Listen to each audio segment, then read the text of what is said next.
Commissioner Hill, I will call to order the Washoe County Board of County Commissioners meeting for May 17th. It is the appointed hour, 10 a.m. Commissioner Herman, will you lead us in the pledge this morning? Can you do that?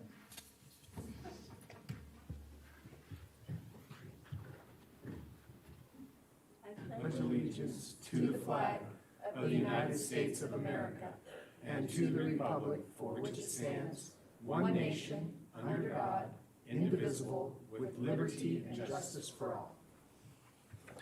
Thank you so much.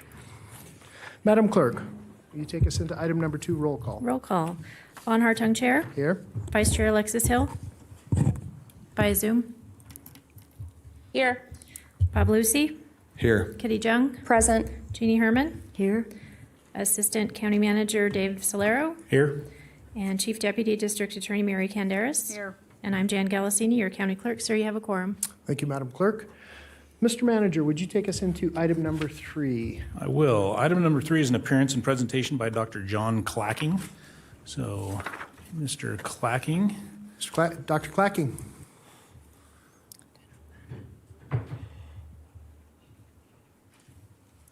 And forgive me if I just call you John, because we've been friends for quite a number of years. Dr. Clacking, welcome. Thank you for having me. I was asked to stop by and give a little talk on stem cell therapy for organ regeneration and the latest science on cancer with both of these. So I do have a small slide deck for the short period of time I have to talk here.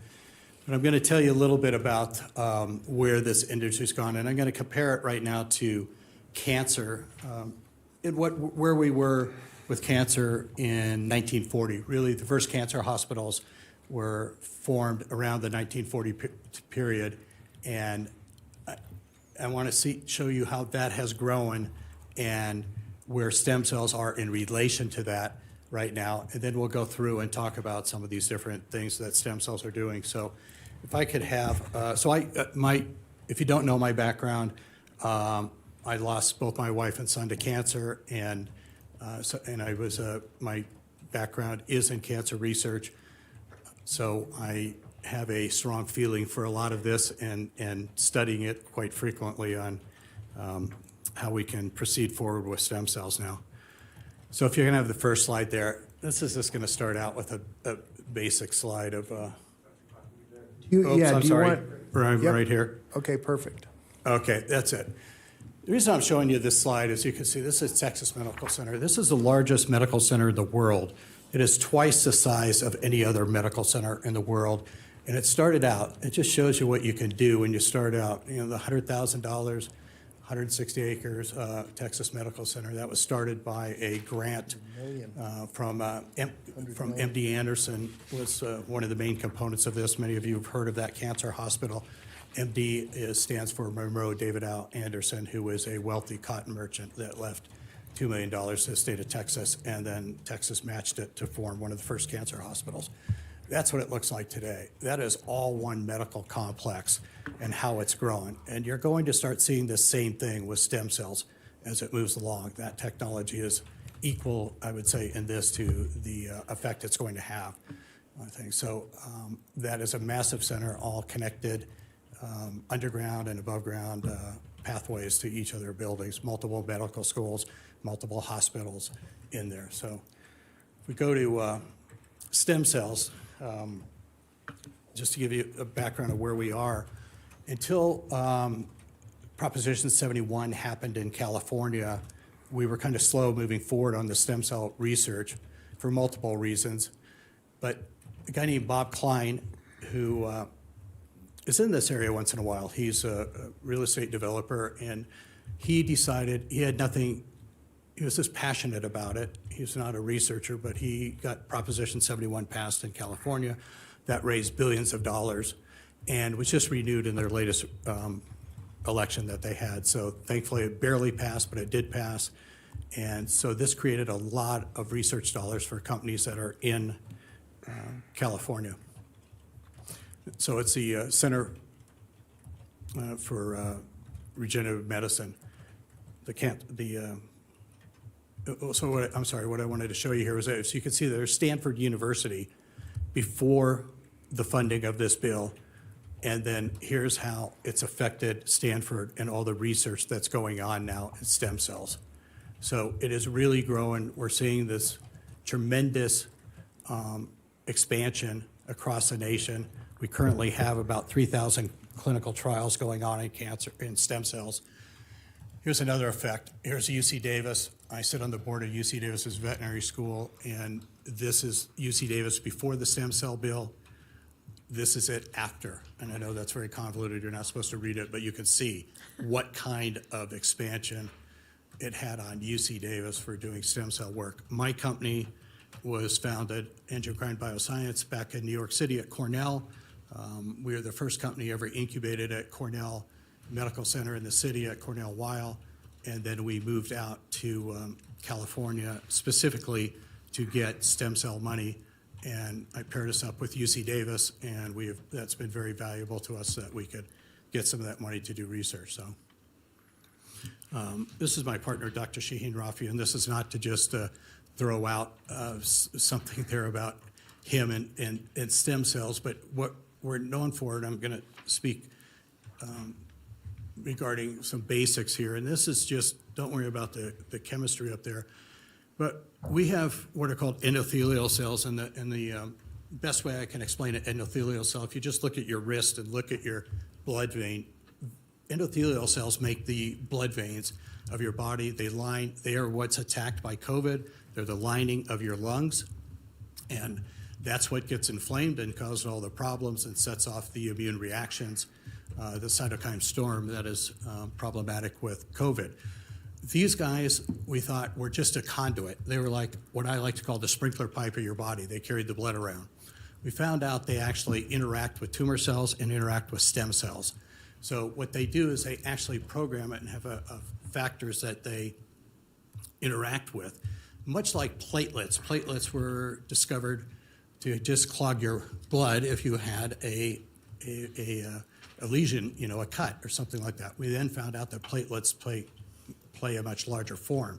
Some of these items get dropped from studies or from grants. Again, less than 10% of all grants in the United States are funded that scientists put in to NIH or NCI. And those, because of that, people will stop turning in grants once they find out that it has a primary role, such in the platelets of stopping blood. So a lot of these discoveries didn't come around for a long time. Well, Shaheen just happened to, he's been a friend since 2002. I met him at a cancer conference, and we started working on this. He had been working on it. I was working on helping to form the company at that time. And Shaheen showed that this interaction between those. So we're really what happens, we talk about stem cells, but there's other cells involved. And they are the ones that can program these cells and interact with them to send stem cells on to do their job. So where we know stem cells mostly from is from bone marrow transplants. We call them bone marrow transplants. For the last 40 years, they've been doing that. And really, the important component of that is stem cells. There's other things in the bone marrow transplants that could have an effect also, but it is the stem cells that play that role. You don't really hear the word bone marrow transplants anymore. You hear stem cells. So a stem cell transplant, you may have known somebody that had cancer, and what they do is obviously that immune system is not working right in that person that has cancer, and we come in and wipe it out with chemotherapy, completely wipe out your immune system. So you are, if you remember that movie Boy in a Bubble, where that child had to live in an environment that had no possible contaminants, microbes of any type in there, that's what happens to you for 30 days. Nationally, there's about a 20% mortality during that time period, because if you get an infection, you have no way to fight it off. And so people that go through a bone marrow transplant will be at risk for 30 days in there. So one of the interesting things, the reason it's 30 days is it takes that long for your immune system to repopulate. It's coming from the bone marrow, coming in to repopulate as your defense. So we targeted a way of how to grow out stem cells faster. And it's by using the endothelial cells. And the endothelial cells, if you can think of as a layer down of soil almost, and the seed is a stem cell. And so you can grow those up in a lab, bring them back into people, and be able to get their immune system up faster. So with our technology we're working on right now that's in a phase 3 trial, it's cutting down that time right now about in half. So it saves a lot of money if this thing makes it through to go in and keep people from having to stay in the hospital for a longer length of time. Since I have a short period of time, that's one example of how stem cells work in cancer and can help during metastasis, mainly in blood cancers is where you're seeing this. The stem cells, most of the trials are going on in blood cancers, I would say are the most prominent ones going there. There are solid tumor ones, but I'm just mentioning these today because of limited time. In regards to that, one other thing that the public's not really aware of is there's things in cancer stem cells. Sorry, I'm drawing up. And you can toss me a water there, Bob. Come on. So anyway, cancer stem cells. So when people get treated for cancer, they have, breast cancer is about 95% curable right now. Childhood leukemia, 95%. And that's what my wife had leukemia. But it comes down to the genetic of the individual. So what is going on with their genome and the tumor's genome. And we also have to realize that how stem cells can be an enemy too in this. And you have a tumor that is a heterogeneous grouping of cells, meaning all the cells are not the same. And when we treat patients a lot with chemotherapy, I like to say we knock out the low-hanging fruit, which are the easy ones to kill, but what's left over a lot of times are the cancer stem cells that are left that come back in a relapse. And so these cells have immortality in a sense, and we're trying to now figure out how we can do a better job of going after those cells. So stem cells are a positive in one aspect and a negative in other aspects. So you'll hear of people that have had treatment and they in remission, and then it does come back, and this is part of the reason why in a basic example there. We are able now, in 2006, I saw in Shaheen's lab a beating heart under a microscope, a beating human heart under a microscope. That's just cellular. You're seeing some cells go through a rhythmic pace of a heart. And, so that's how far we can go back with this. Are we there to generating organs? It's going to be a while. There are certain organs that are more suited. We're going to see the liver, regeneration there. The work that's been done there has been very good. Moving on. Other organs are going to take a while, but you're going to see manufactured organs that we will be able to eventually insert into people. So that's a positive type. Now, going with that, people always ask, do you have to have embryonic stem cells or stem cells from cord blood? No, we now know that we have what are called IPCs, and those pluripotent stem cells that we could take from the skin or other areas and grow them out. And the doctor in Japan won the Nobel Prize for this work. So we can actually take and form from other parts of the body just a stem cell and move forward with the work there. So I'll just finish. So let me ask you, I'm sorry, go ahead. Go ahead. No, you go ahead. No, so what you're telling me is that you can research, the goal is you extract my stem cells. We don't have to have stem cells that were saved from the person's birth. No. And you can actually Yeah. grow an organ that would be suitable, that I would Right. not reject. Yeah, now, let me just clarify that. There's different types of stem cells, and so certain ones have more, would be more specific for the use you're trying to use them for. Okay. But yes, that is correct. So there are different types, but you need to have that. Now, the important thing I think to note too is that stem cells are specific to the organ in many. So you can take, you'll hear of doctors taking stem cells from the gut, from the fat in the belly, and injecting them into a joint. So our research shows, or Angiocrine Bioscience, by the way, I'm the co-founder there. I stepped down after my wife haven't been on a day-to-day basis for many years with them, but you could take a stem cell from a area and inject it back in. That's what we showed, or Shaheen showed in his research. It is organ specific. So taking a stem cell and the endothelial with it is the important part, and making sure that's organ specific is what you need to do. So if you're working on the liver, you want to work with liver endothelial cells and liver stem cells. Even if the organ is let's say there's cirrhosis or and I'm not sure whether you could use the term necrotic. I'm sorry, you said cirrhosis, and that was the other word? Yeah, necrotic. If the organ is necrotic, can you still harvest Yeah, the stem I'm cell? not positive about that, but there would still be cells there, and as Right. long as they were normally functioning cells, you could take those stem cells out unless it was invasive through the whole Okay. liver, at that time. But yes, you should be able to do that. That When would are be you- the easiest way to move forward in doing something like that. When are you moving this research to UNR? Tuesday. Yeah, I'll be here Tuesday. So it just takes a public to get behind it Yes. and doing it, there's some people out there that could, we do have, my daughter's a graduate of UNR, and she was biotech, and I don't think a lot of people know that it was the 15th rated tech program in the nation. So hard to Really? believe, a lot of all the great universities, it was rated very high.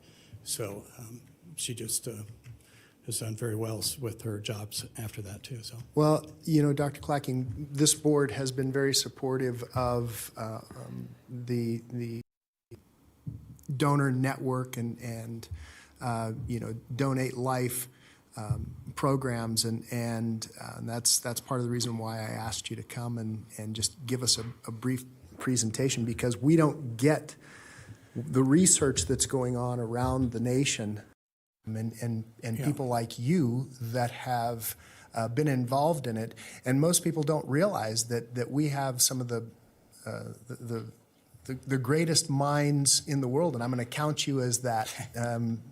You have no idea what a Renaissance man Dr. Clacking is, and all the things that he does. We don't have enough time to talk about winemaking because it would astound you. And so, commissioners, do you have any questions, Dr. Clacking? I know, just also by way of introduction, Dr. Clacking is our representative on the District Board of Health. And so, I mean, these are the kinds of people, in my opinion, that we're looking for to represent us, because you have such a strong understanding of this process. I appreciate that. And just a comment, I think we get Bob Klein to come up here and talk if you'd like to. He's the one that put this all in place for the state of California. And I think Yeah, if no, I I asked think- him, I think he would that- come up. Those, the Stanford and the Davis slides, were his slides he gave to me to use for my talks. I would be thrilled to have he get at a donor program. I think that would be amazing. Commissioners, any questions? Lucy. Thank you, Chairman. I do. John, I want to say, I think that obviously understanding the work I've done with your company and your understanding of stem cell, not only a benefit for our community and for everybody involved, but as a representative, the work that you do alongside the department has been phenomenal. So thank you for your commitment and dedication Board of Health and to our community about making sure we're taking the right steps to provide an adequate response and a smart response as it comes to public health and we can do going forward. So I appreciate you and sharing with us. So thank you. Thank you, Chairman. Thanks.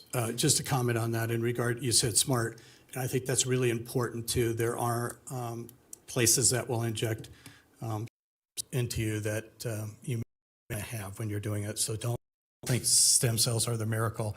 This has been a problem in where parts of the country where they've taken other people's stem and treated you, and when doing that, what the genetics are to the other people, and you're basically bringing in those genetics that could be people show up 3 years later. So this is not there yet. It's not there yet to really have this out there. So make sure it goes through clinical trials. It's approved for the FDA to go out there and do that. So a lot of people are doing this for joints and pain, and just and first what Well, proposing. let me just tell you, I forward to your leadership in bringing a research program to UNR. I think that would be amazing. It would really, not that UNR is not already on the map, but it would really put us at the forefront. Yeah, one of my friends at EDON maybe a year and a half ago said that one of the biggest things they're having, he called me on this, was a lot of biotech interest from the Bay Area to come up here, but they wanted to know where our biotech park was. And he didn't have an answer for him, so we'll see. Yeah. Yeah, so we'll see there. Yeah. So I think we can attract a lot. San Francisco, the Bay Area, is now number 3 in the nation. San Diego went by them. So first is Boston, San Diego's second, and third is the Bay Area. So I think with people looking to maybe biotech companies, if they're moving out of that area, they're probably moving a lot of times to Boston or San Diego. Right. This would be an easy move. So. We need to attract them here. Yeah. Okay. And we do have this one company that's recently been in here, STEM. Can't think of the last name, but they're around the country, and they opened an office in Reno recently. So. A lot of great things happening. Any other questions? I'm sorry, that was really brief. I'd love to No, come that's- back and that's give you a more perfect. detailed talk at some other time, and I can wow you with a little bit more in-depth information, but I don't want to take all your time as I No, was it's all good. It's most of it's above our heads, so you have to really dumb it down. I can, yeah. Okay, thank you so much. Thank you. Thank you, Dr. Clacking. Okay, Mr. Manager, would you take us into item number 4? Absolutely. Number 4 is an appearance and presentation by Colin Robertson to provide an overview of the Nevada Division of Outdoor Recreation and opportunities for collaboration in Washoe County. Mr. Robertson, welcome. Good morning, Chair Hartung and members of the Commission. Thank you so much for having me here today. My name is Colin Robertson, for the record. I am the administrator of the Nevada Division of Outdoor Recreation, which is a new division in the Nevada Department of Conservation and Natural Resources. It was created in the 2019 legislative session and then stood up after I was sort of given the honor and privilege of being the first administrator of this new division and standing up a new state agency from the ground up, which is a tremendously exciting and very interesting pursuit, but also very challenging. I am told, have the best job in state government, and I tend to agree. I'm here today to give you a little bit of an overview of the division and the work that we've begun in the first 2 years of the division. And I want to say I'm also a 22-year resident of Washoe County and constituent of Commissioner Hill, and pleased to be here today with you talking about outdoor recreation in Nevada and in Washoe County, which is a tremendous place for people to get outside and to enjoy the benefits of outdoor recreation. When the division was created in 2019, it was done so via Assembly Bill 486, which created the division. And then Governor Sisolak at the time also agreed to sign Nevada into what's called the Confluence Accords, which is a national alliance of states with similar offices of outdoor recreation across the country. And I have the privilege of being the chair of the Confluence of States this year. There are 13 states, and as of next week, there will be 16 states across the country with offices of outdoor recreation nationally. And then beyond that, a larger network of about 40 states total that have interest and sort of strategic direction toward creating offices of outdoor recreation. But they're all roughly similar and built on similar principles. So we say that the Division of Outdoor Recreation was created to promote Nevada's outstanding outdoor recreation opportunities and the conservation of its natural environment, to grow Nevada's economy through outdoor recreation, and to educate the public about responsible recreation and healthy and active lives enriched by the outdoors. And I'll just say at the outset that outdoor recreation in Nevada is a $4 billion industry this past year, and it represents just shy of 50,000 jobs statewide, which is a good number. It's about 2.3% of the state's gross domestic product.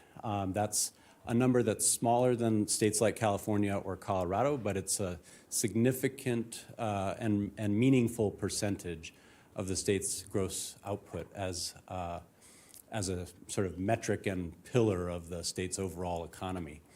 The division has begun work principally at the state level. I think of the division as kind of connective tissue between state and local entities, as well as between the state and federal entities.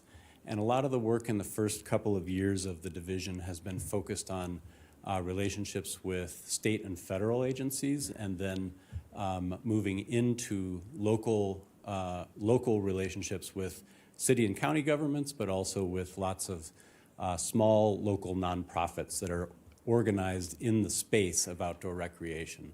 But I'll just highlight a few of these here. The Department of Conservation and Natural Resources is where my division lives. And all of the divisions within DCNR are important and integral partners. But we work closely with Travel Nevada, the Department of Tourism and Cultural Affairs, the federal land management agencies, the Bureau of Land Management and the Forest Service in particular, and work closely with the National Park Service as well, which I'll touch back on here in a few minutes.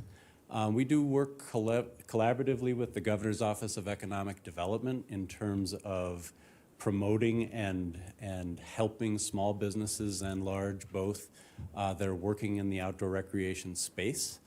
And a lot of work with the Nevada Outdoor Business Coalition and coalitions of nonprofit organizations that operate in the state at the intersections of conservation and outdoor recreation.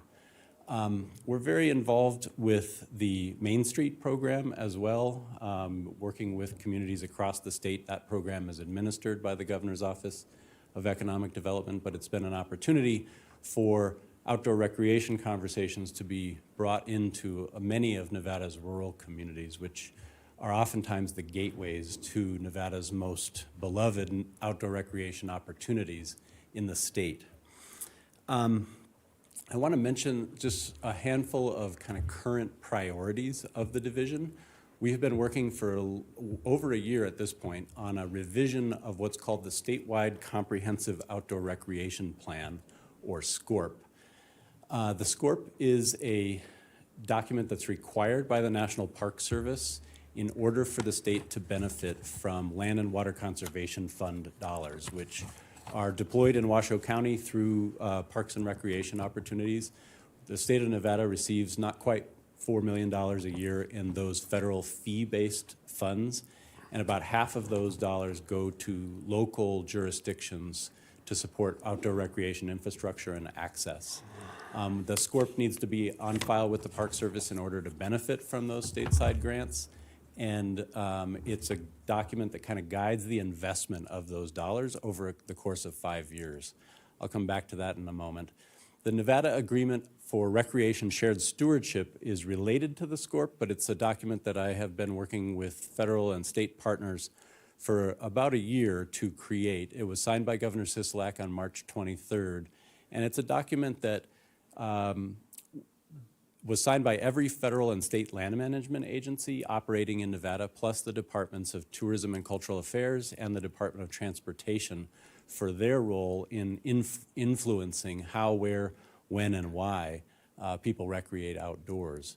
But that that document will guide a lot of the work of outdoor recreation planning and management in Nevada going forward, and it commits all of those land management agencies that are signatory to it to working more collaboratively and collectively to enhance outdoor recreation opportunities in our state by leveraging resources among those agencies, which are each underfunded and under-resourced, but collectively perhaps a little bit more effective if we can work together.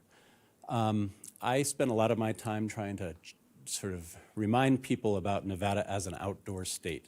About half of Nevadans live here for outdoor recreation related reasons, and the other half of Nevadans sometimes wonder what that might mean. And a lot of the rest of the country might associate us more with indoor recreation than outdoor recreation. So I see it as my job to try to influence and change that a little bit. We've been working a lot on funding opportunities for the state, and so the passage of the Great American Outdoors Act in 2020, for example, and the full funding that represented for the Land and Water Conservation Fund has tremendous impact for Nevada.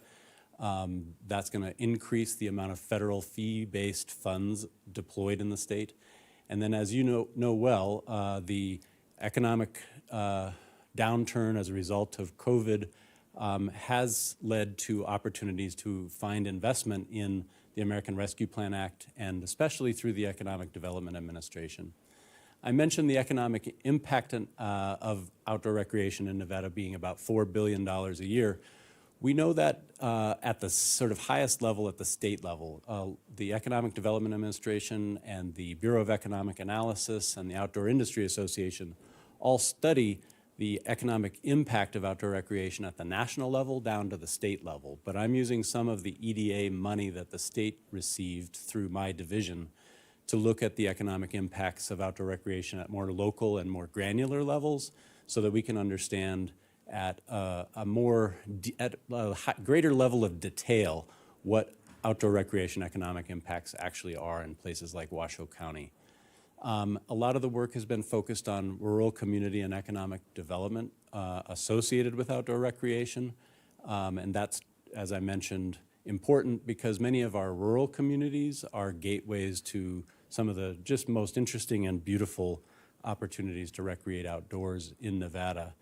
And we have a very strong interest and need for spending time and energy looking at access and equity. Diversity and equity and inclusion in the outdoors is as important as any other part of civic life. And I'm very proud to have been involved in the creation of Senate Bill 52 in the 2021 legislative session, which created Nevada's Dark Sky Designation Program, which I'll mention briefly. The SCORP, the new SCORP, a 5-year document, will be released. It'll be actually sent off to the National Park Service by the end of this month. It's been a long time in coming. It's been about 15 or 16 months worth of work. It's approximately, the primary document is about 85 pages long, and there's about 700 pages worth of appendices of different kinds that really delve for the first time in Nevada into very granular detail about the opportunities for outdoor recreation in Nevada, not only from an economic standpoint, but from the community, social, health and education benefits that are well documented associated with outdoor recreation of different kinds. But the SCORP is driven by 3 key themes: sustainable outdoor recreation, such that we can continue to enjoy recreating outdoors and our children would be able to as well. Then a focus on pathways to health and wellness. Outdoor recreation has positive impact on virtually every health indicator out there, and in particular for mental health. So people being outside during COVID testify to that on a nearly daily basis. And then finally, community and economic vitality. Those 3 pillars are the focus of this statewide comprehensive outdoor recreation plan and much of the work that my division will be conducting over the course of the next 5 years. I mentioned the EDA money. I'm going to just draw your attention. These are the notices of funding opportunity that came associated with the American Rescue Plan funds that were administered by the EDA, and in particular, Senator Cortez Masto's work to support the rebuilding and the revitalization of the travel, tourism, and outdoor recreation sector of the economy. That particular notice has meant important things for Nevada and for the division's work advancing outdoor recreation statewide, and we have a number of projects, including that economic impact study that I mentioned, that we're using some of those funds to support.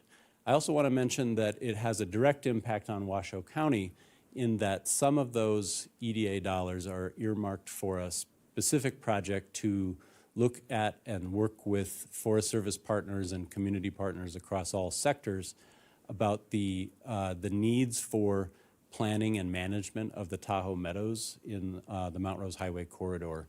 That has been an issue that Commissioner Hill has been a champion of and a concerned about, and we were able to convince the EDA to let us use some of the money to conduct a planning process to try to help mitigate some of the public safety concerns in the Tahoe Meadows, and working closely with the Humboldt-Toyabe National Forest leadership team on moving that forward. I mentioned SB 52. I won't go into great detail about it, but it is a program to celebrate and acknowledge Nevada's tremendously dark skies. We have some of the best dark skies left in the lower 48 states, and this is a map that sort of identifies where those are. But it's a point of pride that in Nevada, we have right here in Washoe County the Massacre Rim Dark Sky Sanctuary. The International Dark Sky Association certified Massacre Rim as a dark sky sanctuary, which is the darkest kinds of places on the planet, and we have one here right in Washoe County, which is a tremendous resource, and it's administered by the Bureau of Land Management. The bill and the SB 52 is a designation program. It's not a regulation program. What it is aiming to do is to celebrate communities and places that go through a rigorous process of certification as a dark sky community, for example, through the International Dark Sky Association, but use the Senate Bill 52 to promote and draw attention to the importance of Nevada's dark skies and the travel and tourism possibilities associated with them. I want to just use the last moments of my time to ask for your engagement. My division is very small. We tend to think we're a two-person agency for the next few weeks, and then we'll be a three-person agency. For much of the first 2 years, it was a one-person agency. But I want to get to a place where we're using relationships with county commissions to advance and enhance that effort and those possibilities. So invite me to engage with you about things that pertain to outdoor recreation planning and the impact of outdoor recreation in terms of economic and community development in Washoe County. Make connections and introduce us as the division to potential partners. It's an important way to bring people to Washoe County and to Reno Sparks from an economic standpoint. And then to integrate outdoor recreation, you've done this tremendously. You've got a Truckee Meadows Trails plan. You've got a variety of really wonderful assets in your Parks and Open Spaces program and department. And Colleen Wallace-Barnum is a tremendous asset to the county as well. And we want to continue to enhance that and work collaboratively with you to do so. I'll stop there and see if there are questions and comments from the commission. Thank you so much. Commissioner Herman, I have you signed in first. Thank you, Mr. Chair. My district is District 5, and we have a great deal of outdoor recreation in this district. And I was grateful to the governor, you might tell him that, for putting this new board on and department, because it is very important, and keeping them up to snuff and ready for people to enjoy, especially during COVID. I was kind of pushy about it, but I told everybody that called me about it that we definitely needed to leave those areas open for recreation during COVID because I felt that it kept a lot of people in a little bit better frame of mind than locked up in their houses. I'm used to hearing about cabin fever because I lived in Alaska most of my life. So thank you so much. You're doing a fine job, and I've been keeping track of you through different organizations I'm in. So Thank you. thank you Commissioner. so much. It's excellent work you're doing. Thank you, Commissioner. Commissioner Jung, I have you signed in next, and then Commissioner Hill. Thank you very much, Mr. Chairman. I have a question about when you collect this data, will you be doing a county by county economic impact of outdoor recreation? Commissioner Jung, thank you for the question. Colin Robertson for the record. That's the goal, is to get to a more granular level of Great. detail because the Outdoor Industry Association and the Bureau of Economic Analysis in the U.S. Department of Commerce have really good numbers at the national level down to the state level. What we want to try to get to, and it'll be a process, it won't be the first effort necessarily, but we want to get to a more local level of detail to be able to show those economic impacts. And that work has begun actually with the SCORP because for the first time this year, we have an asset inventory of every federal, state, and local land manager operating in the state as to what outdoor recreation infrastructure they have in their jurisdictions. And Washoe County was integral to that process so that we know how many miles of trails, how many campsites, how many acres of open space are at each county level. And there is a county-specific report as an appendix to 17 county-specific reports as appendices to the SCORP as well. So it'll be a little bit of a process, but the goal is to get that local level of detail so that we can share more widely and celebrate more widely the real economic impacts of those jobs. Right, and I would love it by county because it would help us a lot when it comes to putting our resources where it matters, as well as making the case to the state how very different Washoe County, the second largest county, is from Clark County in terms of the economic impact of a year-round outdoor recreation possibilities versus the first largest population county and how different we really are. And I have to say it again, I say it every time. I'm so glad you live in Washoe County as a state director of this, because I think a lot of times we get lost in that shuffle of people not familiar. People from Southern Nevada never been here or have some stereotypes about here that are not in any way a reflection of the reality of the way the world works up here. We are very different places. So bravo that you live here. So I know that our area of expertise and what we provide is well represented when we're talking about outdoor recreation.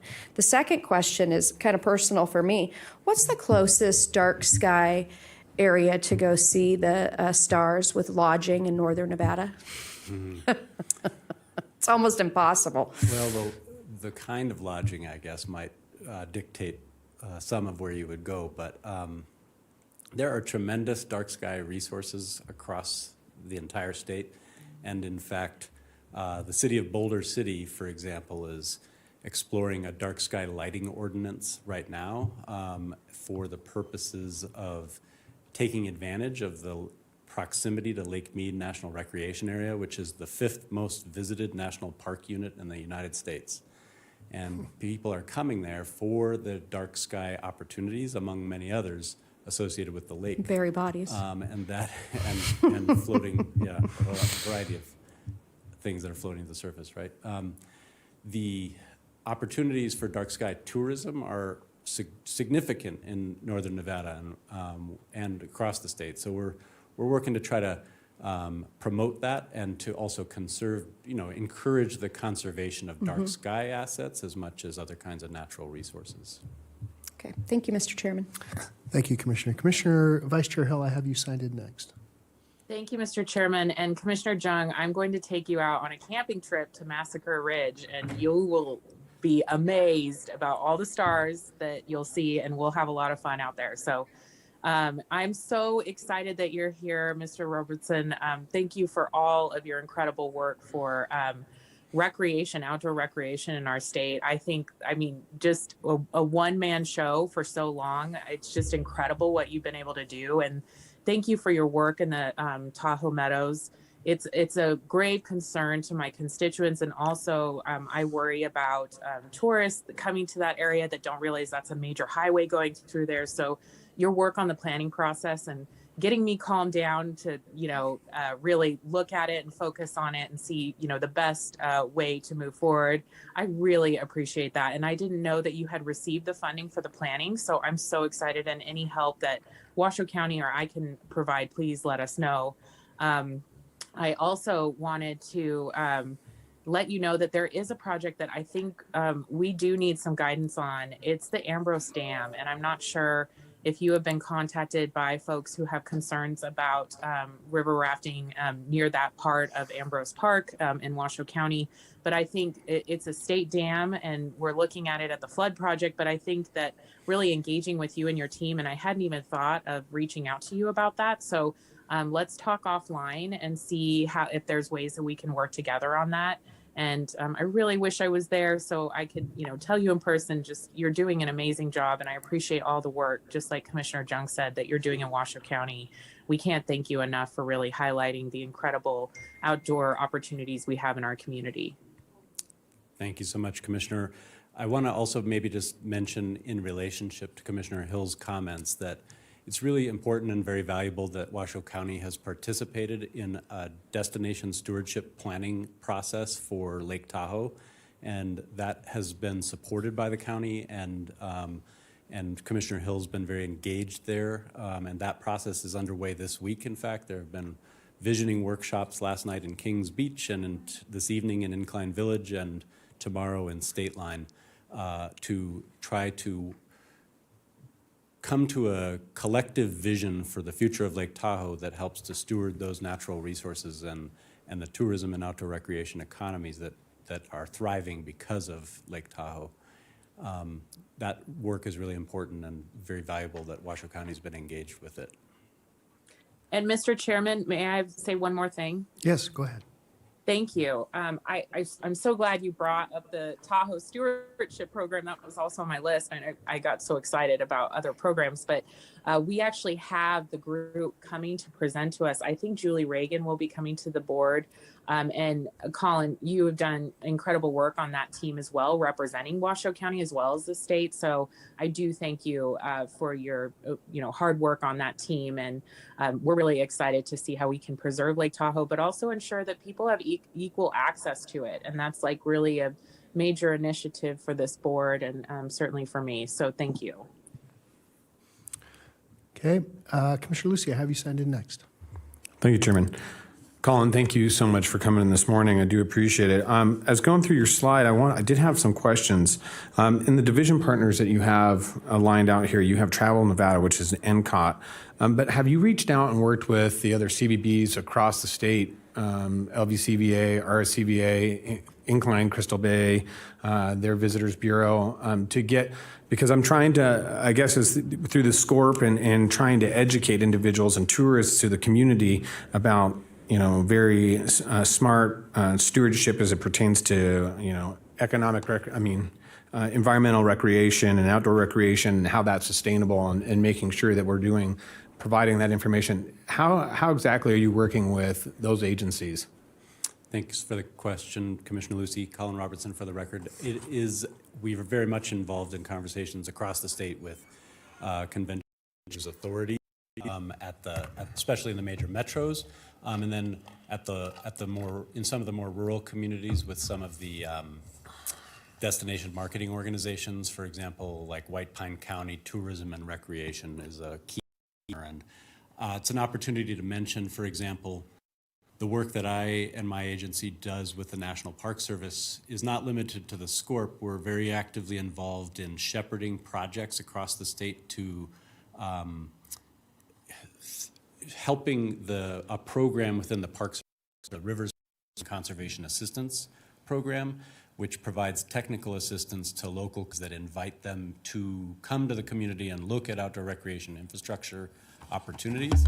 And that's happening here in Washoe County in Gerlach and with the Truckee Meadows Parks Foundation, among others. And it's through those relationships at the local level with CV visitors, boards and commissions, et cetera, as well as Travel Nevada and the Commission on Tourism, that we are working together to amplify each other's work and to promote responsible recreation and tourism for the long term and for the stewarding of those natural resources. Fantastic. That's wonderful. And I just, from the standpoint of RSCVA, we have always focused on outdoor recreation as a primary focus, not just our Truckee River, but our mountains year-round, to utilize those for our tourist population. And so making sure that those priorities are focused, I think it makes sense. So thank you for kind of establishing that for me. And then can you elaborate a little bit more about your UNR Cooperative Extension? What exactly, how are you guys participating with UNR Cooperative Extension? Sure, thank you for the question. Colin Robertson for the record. I might just touch on one other note about your previous question, which is that I think there's a ton of opportunity in Nevada for business tourism associated with conventions and meetings, particularly in the outdoor industry.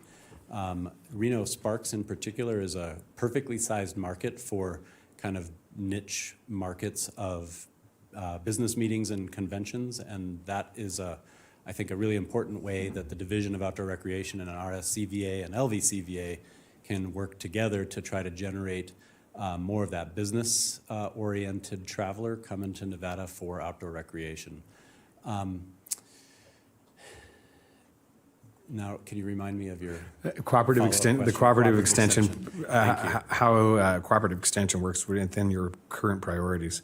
Within cooperative extension, I grew up on a sheep farm in northern Minnesota, and I came to Reno 22 years ago for graduate school at the University of Nevada. And I grew up in 4-H, and cooperative extension is the administrator of the 4-H programs in Nevada, and just do tremendous work. And I think, in particular, what I have been engaged with cooperative extension in a handful of specific communities across the state is how to work with local assets in a place like Caliente, Nevada, for example, to advance ideas about health and wellness, for example, and the educational benefits of being outside. And cooperative extension is just an integral executor of those kinds of ideas and concepts, because they're on the ground in the communities bringing that work out with like 4-H clubs. And I think that that's a tremendous opportunity in Nevada, in particular because cooperative extension administers the 4-H camp at Lake Tahoe and is trying to find space and resources for a Southern Nevada camp as well, potentially in Lincoln County or Clark County. Those kind of strategic conversations about applying for Economic Development Administration assistance for planning and construction of those camps is where a lot of my time with cooperative extension has been spent. Wonderful. I mean, Colin, thank you for answering my questions, and I'll just leave with one last comment, Chairman. This has been when the division was created, we weren't quite sure what the outcome was going to be and how comprehensive it would be. I'm very pleased to see how far it's come, honestly, and how successful you've made it. This is tremendous work. And one of the initiatives that Vice Chair Hill and I are working on are still the Truckee Meadows Lands Bill, and that's preservation of some of that true wilderness spaces in the northern part of Washoe County and throughout our region, to make sure that we move those. And it's through organizations like yours that we'll be able to help do that in a very smart, educated way that is comprehensive and cohesive with the needs of the community and all of the stakeholders. So I do appreciate you coming today and sharing this stuff with us. This has been fantastic to kind of get this update. I appreciate it. Thank you so much. Thank you, Chairman. Thank you, Commissioner Lucy. I might just add quickly to that the outdoor recreation industry is an important industry in Nevada, but it's as much about why we can recruit and retain talent in our communities beyond the outdoor recreation industry specifically. So Google can recruit and retain more talent in Reno because of outdoor recreation than they could otherwise. And that integration really matters. Quality of life. Yeah, totally agree. Okay, so I'll just follow it up with sort of a final question. Do you have a metric where you can determine how much ingress we have from outside of Nevada versus, let's say, Commissioner Hill and Commissioner Jung going to Massacre Rim and utilizing that local resource? What's the inflow and what's the percentage? And you may not even know that. It may be almost impossible to try to gauge that. Well, the problem is that it requires. Thank you for the question, Chair. It requires a lot of resources that we don't yet have at the state level to fund the study of those kinds of inflow. But with really important and strong relationships with Travel Nevada, for example, the Department of Tourism and Cultural Affairs has considerably more assets in terms of understanding things like visitor data about where and how long people are spending in given places, and that is one set of resources that we try to draw on for things like the SCORP and this economic impact study. We also know, for example, that Great Basin National Park is visited by more Utahns and Californians than Nevadans. Yes, of course. And it's the one national park that's fully within the state's boundaries.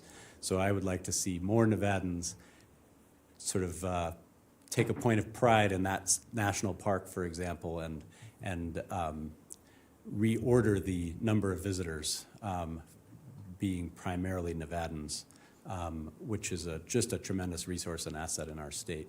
But that's an important question because we need more of that information to be able to more accurately detail what those economic impacts are. Absolutely. At the very That's exactly localist that was exactly what came to mind for me. What are the economic impacts? Yep.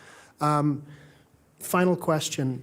Are you including in this sort of ghost towning and a lot of Nevada's really rich history? I mean, that's when I was a kid and I grew up in southern Nevada, my dad used to take us out. We didn't have four-wheel drive, so wherever the car could make it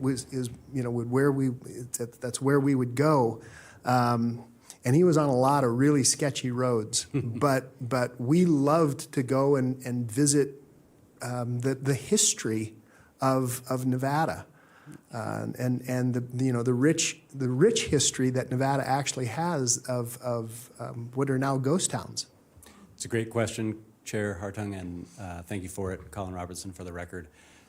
Yes, scenic driving is one of the kind of categories of outdoor recreation. It's not the largest category, but in a state like Nevada where we have more quote-unquote ghost towns than we have quote-unquote living towns in the state, it's an important and really essential overlap with outdoor recreation, right? The ways that people visit those ghost towns is oftentimes associated with outdoor recreation, and it's a tremendous opportunity. And in Nevada, that the Venn diagram between heritage tourism and outdoor recreation tourism, there's a lot of overlap between them. Yes. And if you combine heritage and outdoor recreation, I think there's a lot of power and opportunity for the state in that overlap. I love it. Heritage. Yeah, that's exactly what it is. Commissioners, any other questions? No. Great presentation. Thank you so much for the time. I really appreciate it. Thank you. Okay, Mr. Manager, let's get ourselves on to the business of the day. That takes us now to item number 5. All right, Mr. Chair. Item number 5 is public comment. Comment heard under this item will be limited to 3 minutes per person and may pertain to matters both on and off the commission agenda. The commission will also hear public comment during individual action items with comment limited to 3 minutes per person, and comments are to be made to the commission as a whole. Okay, Madam Clerk, would you please call public comment? First up, we have Elise Weatherly.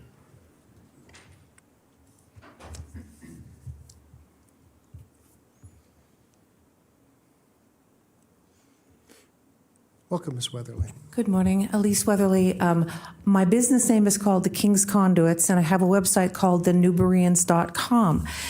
What I've noticed is about other people and about myself is like it's easy to come and go, right? We make our presentation and then we go.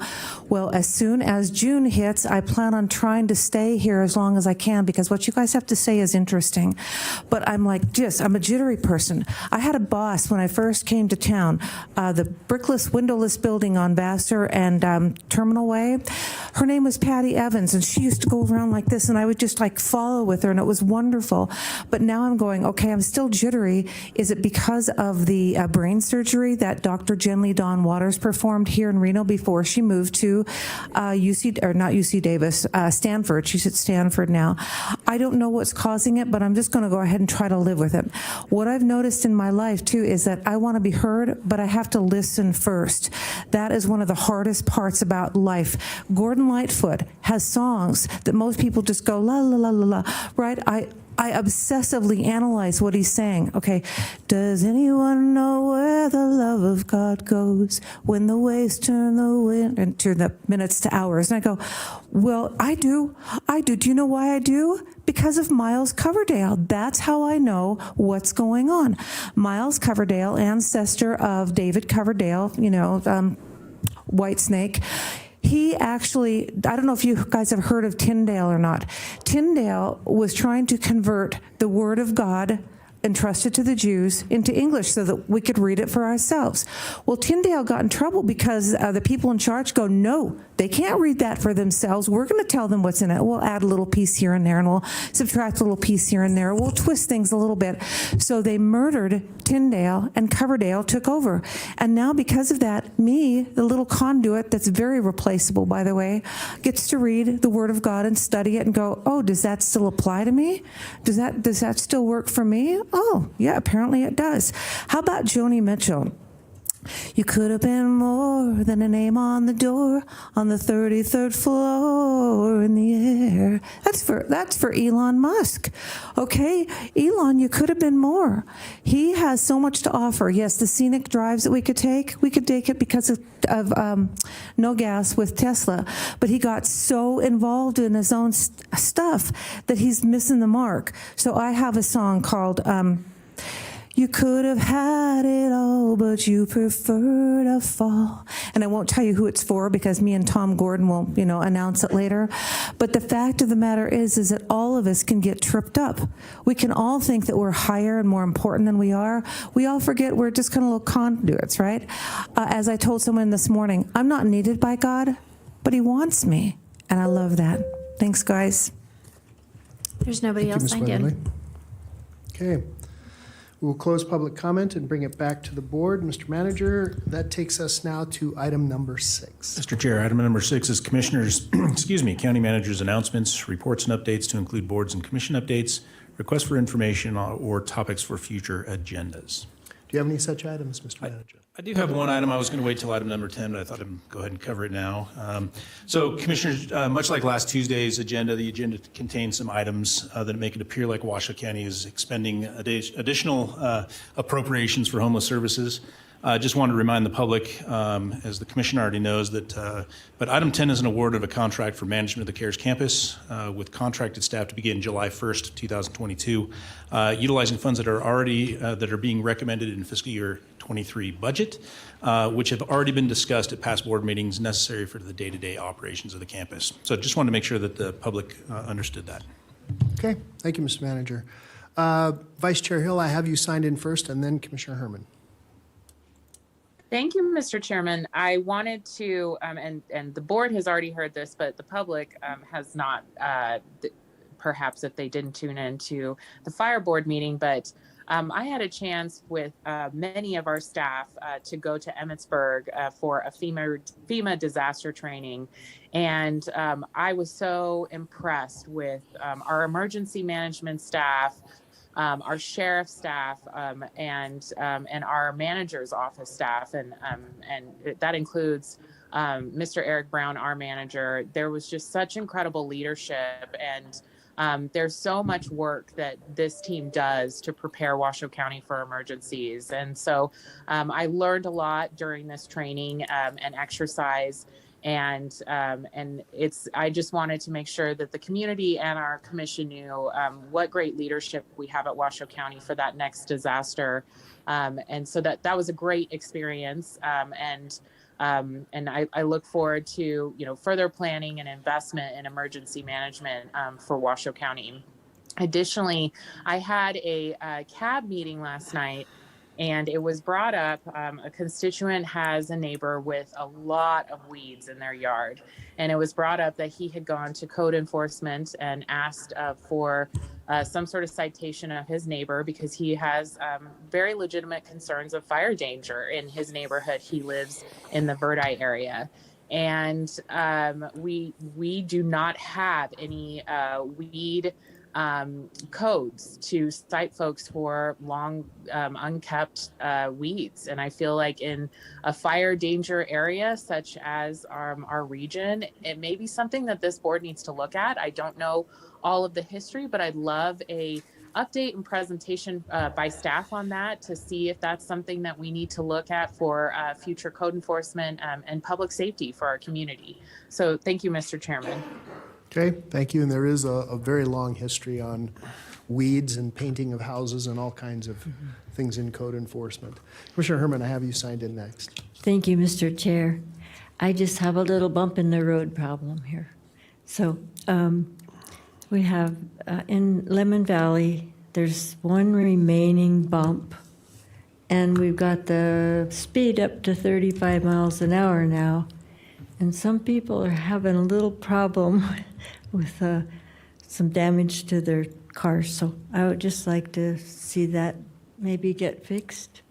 It's on Nectar, where Nectar meets Lemon Valley Drive. Okay, I see the manager taking copious notes. Yes, thank you. Okay. Commissioner Jung, I have you signed in next. Thank you, Mr. Chairman. I have a couple of things. I wanted to remind the board that, let me just pull up my calendar. There is EMS week is this week for 2022, and REMSA is having their barbecue and employee reception for honoring employees, and probably more now than ever since it was canceled last year and the year before because of COVID. This is the time to show up and appreciation for our emergency responders through REMSA, usually the first line of defense for people in a medical emergency. So I will definitely be there. They have a barbecue and they do speeches, and it's really lovely. It's in their hangar for their helicopter. So I will be there. And then I agree with what Commissioner Hill is saying, and I think we really need to get our experts from Truckee Meadow Fire Protection District to initiate this hardening of the wildland urban interface, and maybe we could do it that route, Vice Chairwoman Hill. Or UNR also has representatives, as do the state, to help us with those types of issues with the weeds. But probably we need to look at a lot of different code enforcement from the subject matter expertise of a fire chief or their designees, that we can harden this whole county against the year-round wildland fire threat that we know we will be continuing to experience, at least for the rest of my lifetime. So I would like to help you with that too, Commissioner Hill, because I think it's more global than just Verdi, and more important that we do a preventive measures in as much as we can with regulation rather than reactive, which we knew last year took over a month to put out a fire in California, which sort of ruined our whole summer here. So I would love to help you with that in any way that I can, and I agree. Let's harden ourselves off against that. Thank you, Mr. Chair. Okay, thank you, Commissioner. Anyone else? I have nothing at this time. And so we will move directly into proclamations. And that takes us now to item 7. Mr. Manager. Item 7, we'll start with item 7A1, which is to proclaim May 15th, 2022 as National Peace Officer Memorial Day and May 15th through 21st, 2022 as National Police Week. We've got an awful lot of our law enforcement professionals here, so I've got Quite a few. Chief Deputy Herrera and Captain Corey Solferino lined up, but there are definitely others here as well. Yeah. So. Well, Mr. Manager, Chairman. Mr. Lucy, welcome. Thank you for having me. I'm going to invite Chief Deputy Herrera to come down, Corey Solferino, Captain Corey Solferino, Sheriff Darren Balaam, and any other of the remainder of the staff to join me from the Sheriff's Office for this proclamation today. Part of the work that we do at the county from a county commission standpoint is to create policy and put forth levels of law and ordinance that protect our citizens day in and day out. And the only way that that law of the land and those ordinances are adhered to and followed through on is due to the enforcement. And the ladies and gentlemen of our law enforcement here at the county, at the Sheriff's Office, and the police departments within Washoe County with the City of Reno, City of Sparks, all do this tirelessly. So this proclamation is for them and for all that all they do for our community. So this proclamation here reads, whereas every day public safety officers work tirelessly to protect our citizens, enforce our laws, and keep our neighborhoods safe, reporting for duty, knowing full well the dangers they face and the sacrifices they may be called upon to make. And whereas this week, Washoe County pays tributes to thousands of men and women who serve us with extraordinary bravery, and remember the heroes that have laid down their lives in pursuit of a safer, more just society. And whereas, while we can never fully repay them for their service, we must work to ensure our law enforcement officers are equipped with the tools and technology they need to do their jobs safely and effectively. And whereas Washoe County owes a profound debt to all of those who have worn a badge, to the families whose care enables them to serve with courage and pride, when the unthinkable happens and the officers give their lives are seriously injured in the line of duty. We have an obligation to give those loved ones the support they deserved. And whereas during Peace Officers Memorial Day and Police Week, we recall the selflessness of our law enforcement officers and their families. We honor all those who devote their lives for foregoing a stronger, safer America.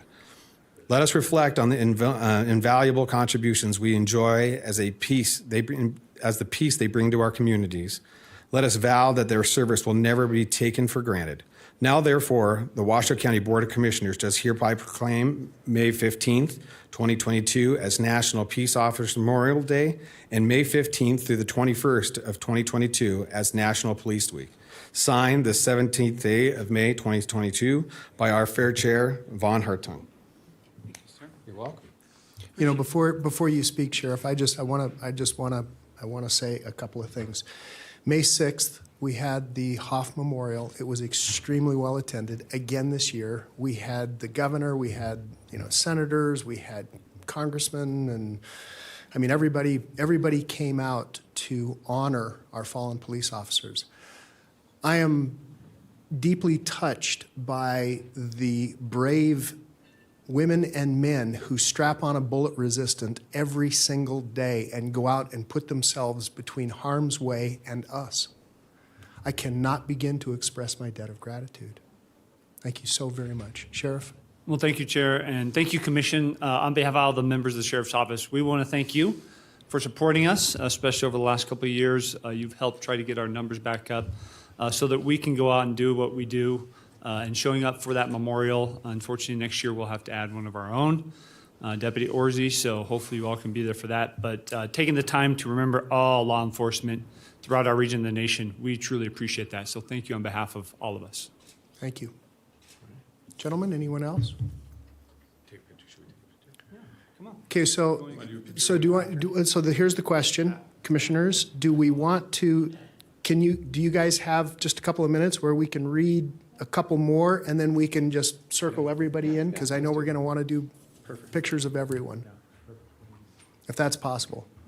Please don't go anywhere. Mr. Manager, would you take us to item 7A2? Yes, item 7A2 is to proclaim May 2022 as International Internal Audit Awareness Month. And our very own internal auditor, Samantha Bailey, is here, as well as Commissioner Herman. Commissioner.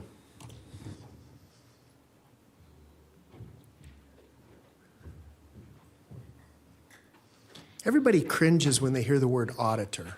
I just want, because it's just, it's just being, if you've been in business for yourself and the word audit comes up, Commissioner Herman, the floor is yours. Thank you, Mr. Chair. This proclamation, whereas internal auditing is an independent, objective assurance and consulting activity designed to add value and improve an organization's operations, with supporters across America celebrating International Internal Audit Awareness Month. And whereas internal auditors are explorers, analysts, problem solvers, reporters, and trusted advisors, revered for their critical thinking and communication skills, as well as industry-specific business knowledge. And whereas internal auditors investigate possible fraudulent behavior throughout the organization with access to all records and authority to conduct audits at any level of the organization. And whereas professional internal auditors agree to abide by a code of ethics that upholds the principles of integrity, objectivity, confidentiality, and competency, that's a tough one, raising red flags when they discover improper conduct. And whereas internal auditors with a solid understanding of the organization's objectives examine the operations to determine whether they are efficient and effective. And whereas internal auditors stand as the last line of defense to help fellow departments mitigate risk, to catch an error before it crosses the line to be detected by external assessors. Now therefore, the Washoe County Board of Commissioners does hereby proclaim May 22nd as International Internal Audit Awareness Month, dated this 7th day of May 2022, and signed by Von Hartung, Chair of the Washoe County Commission. And I am just amazed at your qualifications and your ability to follow through. I watched you in action since I'm on that board, and I am very proud to know you. Thank you. Thank you. Would you like to say something? Okay. I just want to say thank you to the board for doing this proclamation. We do it every year. It's the only time I really get in front of you guys. Identify yourself. Oh, Samantha Turner, for the record. Thank Internal you. Auditor for Washoe County. And I just want to thank Commissioner Herman for being on my audit committee, as well as Commissioner Hill as the alternate. They get to listen to all my presentations every quarter on all the stuff that I'm doing, and they put up with my audits, my very long audits. So just thank you for this, and I'll see you guys again next year. No, and I didn't mean to cast a light of a bad light, a light of aspersion on auditing. It's essential for what we do to constantly audit and understand that our numbers are correct. Plus, I'm really nice, so they should let me in. I'll help, right? That's great. Thanks, everybody. Thank you so much. Thank you, Commissioner Herman. Mr. Manager, that takes us now to item 7A3, and I think we also have a couple of other folks today. Elizabeth Miss Elizabeth Pope and Miss Anna Huntsberger as well. Yeah, so we've got 783, which is proclaimed May 2022 as National Mental Health Awareness Month. We've got a whole slew of people here for this item. Bring them all down. Lieutenant Maselli, Dorothy Edwards with the Human Services Agency, Joseph Dibble with Washoe County Health District, and then, as you mentioned, Elizabeth Pope and Anna Huntsberger with Housing and Homeless Services. Okay. Mr. Chairman, thank you for the opportunity to read this proclamation today. Whereas, over the past several years, our country has seen an increase in mental health conditions, including depression and suicide, creating an unprecedented mental health crisis across our country. And whereas mental health challenges among our youth have been particularly acute due to the COVID-19 pandemic and disruptions in routines, increased social isolation, and learning loss. And whereas each May we raise awareness about the importance of mental health and its impact on the well-being of the citizens of Washoe County, including children, adults, families, and communities across the county. And whereas the sad statistics are compounded by a stigma that persists around mental health conditions, often preventing those who are suffering from seeking help. And whereas at Washoe County, we are doing our part to overcome this stigma so our employees and their family members can access the help they need. And whereas we give thanks to the dedicated mental health providers whose service and support improve the lives of so many Americans, standing in solidarity with those who are experiencing mental health conditions, renewing our commitment to providing them with the support they need and deserve.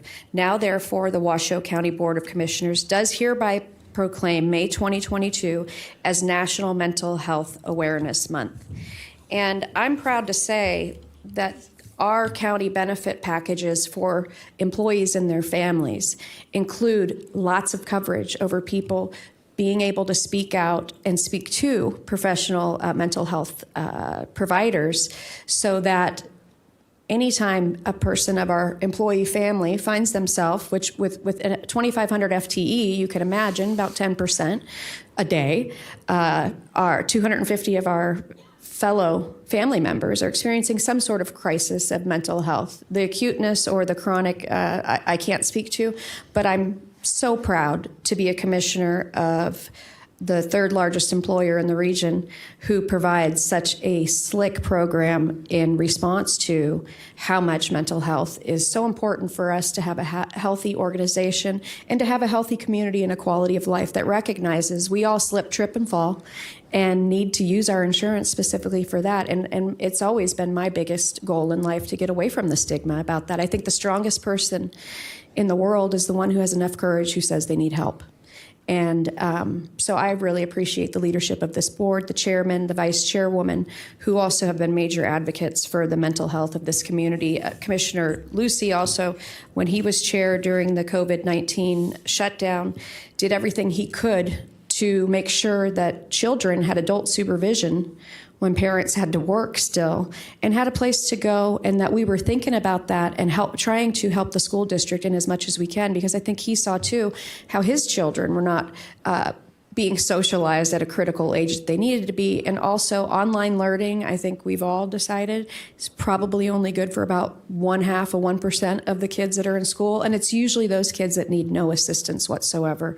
So I'm very proud to live in this county and be an employee of this county who has taken advantage of our insurance to go see an analyst or to go see somebody in a moment of crisis. And I encourage everyone to do it, because one thing I will tell you, if you are elite enough to have insurance to go to a mental health provider, it's the only time in your life that for 1 hour you can speak exclusively about yourself and nobody considers you rude.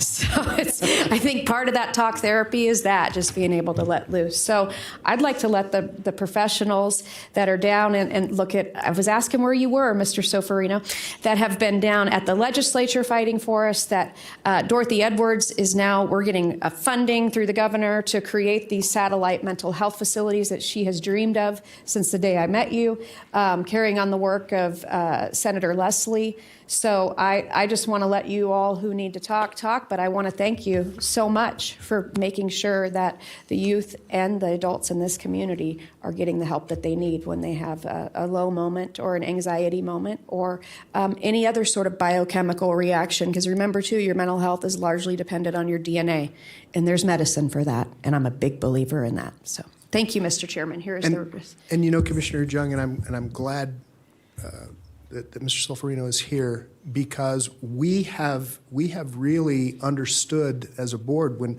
I don't believe that when I first came on that we had peer support groups. No way. For first responders. And you were a big champion for that. And we have the board has been a big champion. And thank you You've for been at that. all their meetings. You understand mental health and the importance thank you for that, of Commissioner good mental Jung. health. But you know, these are board exercises, and nothing can get done with a single person, and it takes everyone getting on board. And I'm thankful that we have had that, and I know for a fact that we have made a difference. Absolutely. When I say we, I'm talking about collectively your group with the peer support networks and helping all manner of first responders.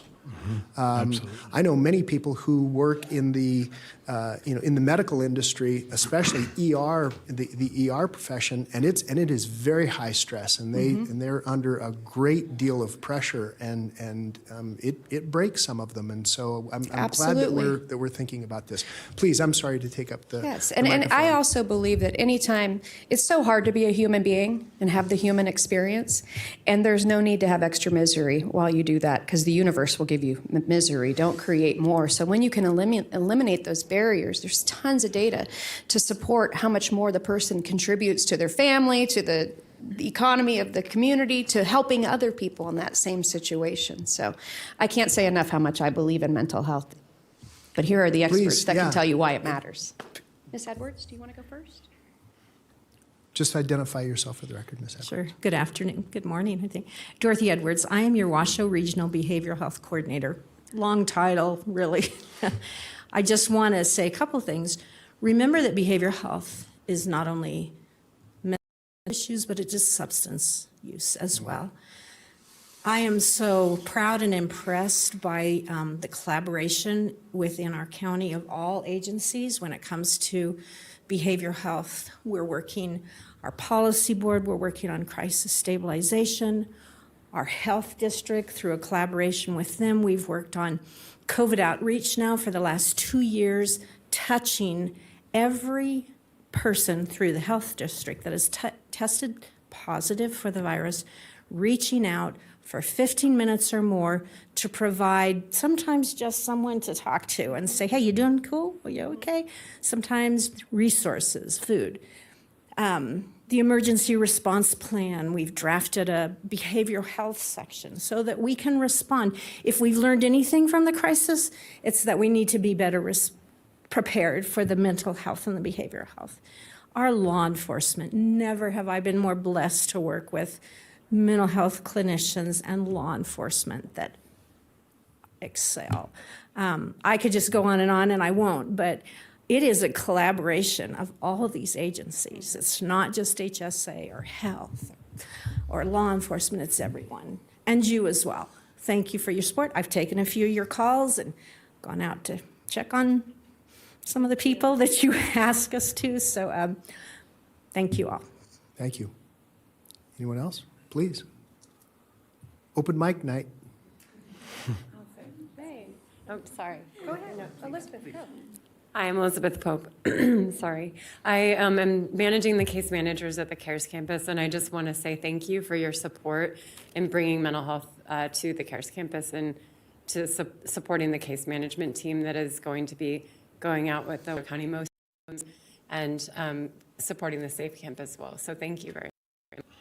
Thank you. Good morning, Chair Hartung, Vice Chair Hill, via Zoom, and members of the commission.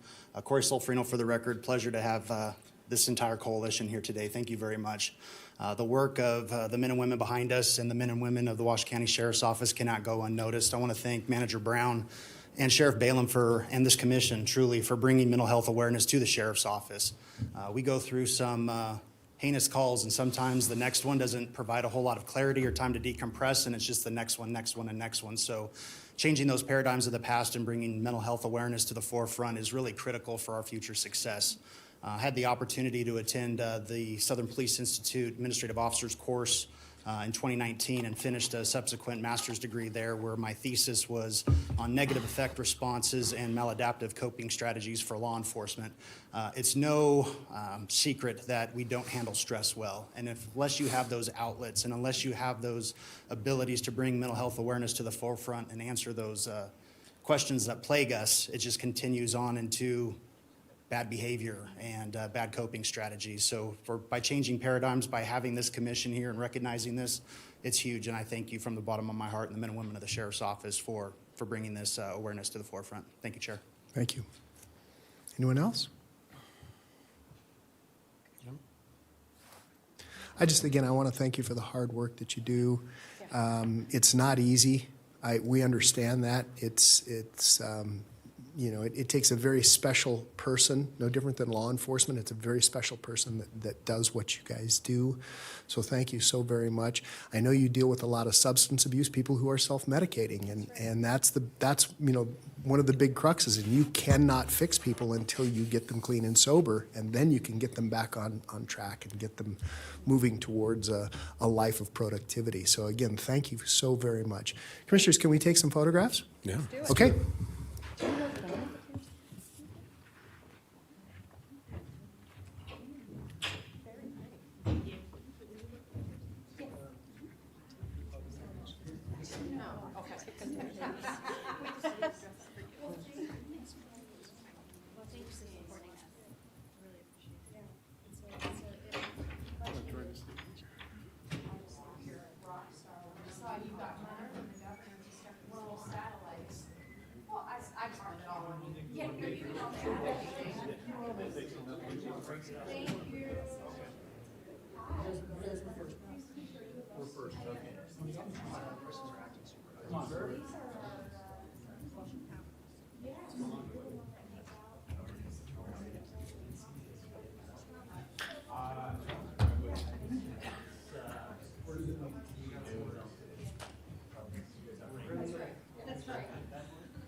I get claustrophobic, but I appreciate that.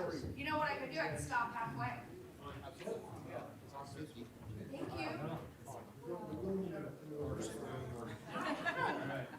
This is lovely.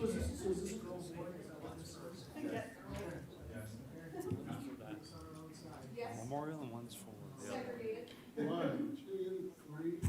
One more. 1, 2, and 3. Thank you so much. We appreciate you. Everybody else? Use whatever you want. Come on in, our lovely mental health brigade. You go in there.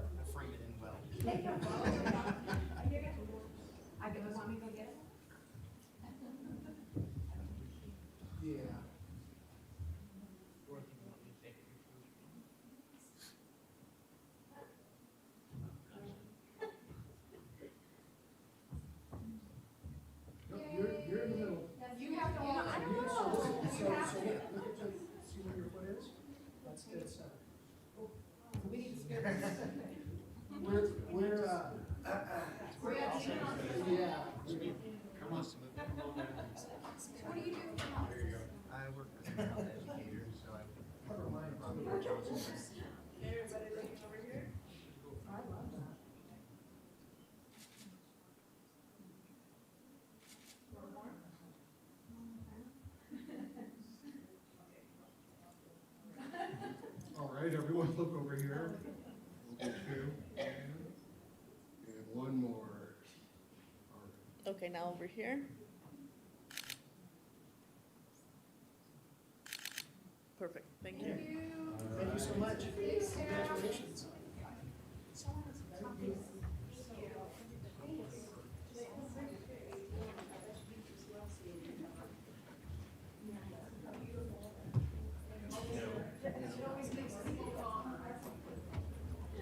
I asked Solero to fix this one time, but apparently it's on the.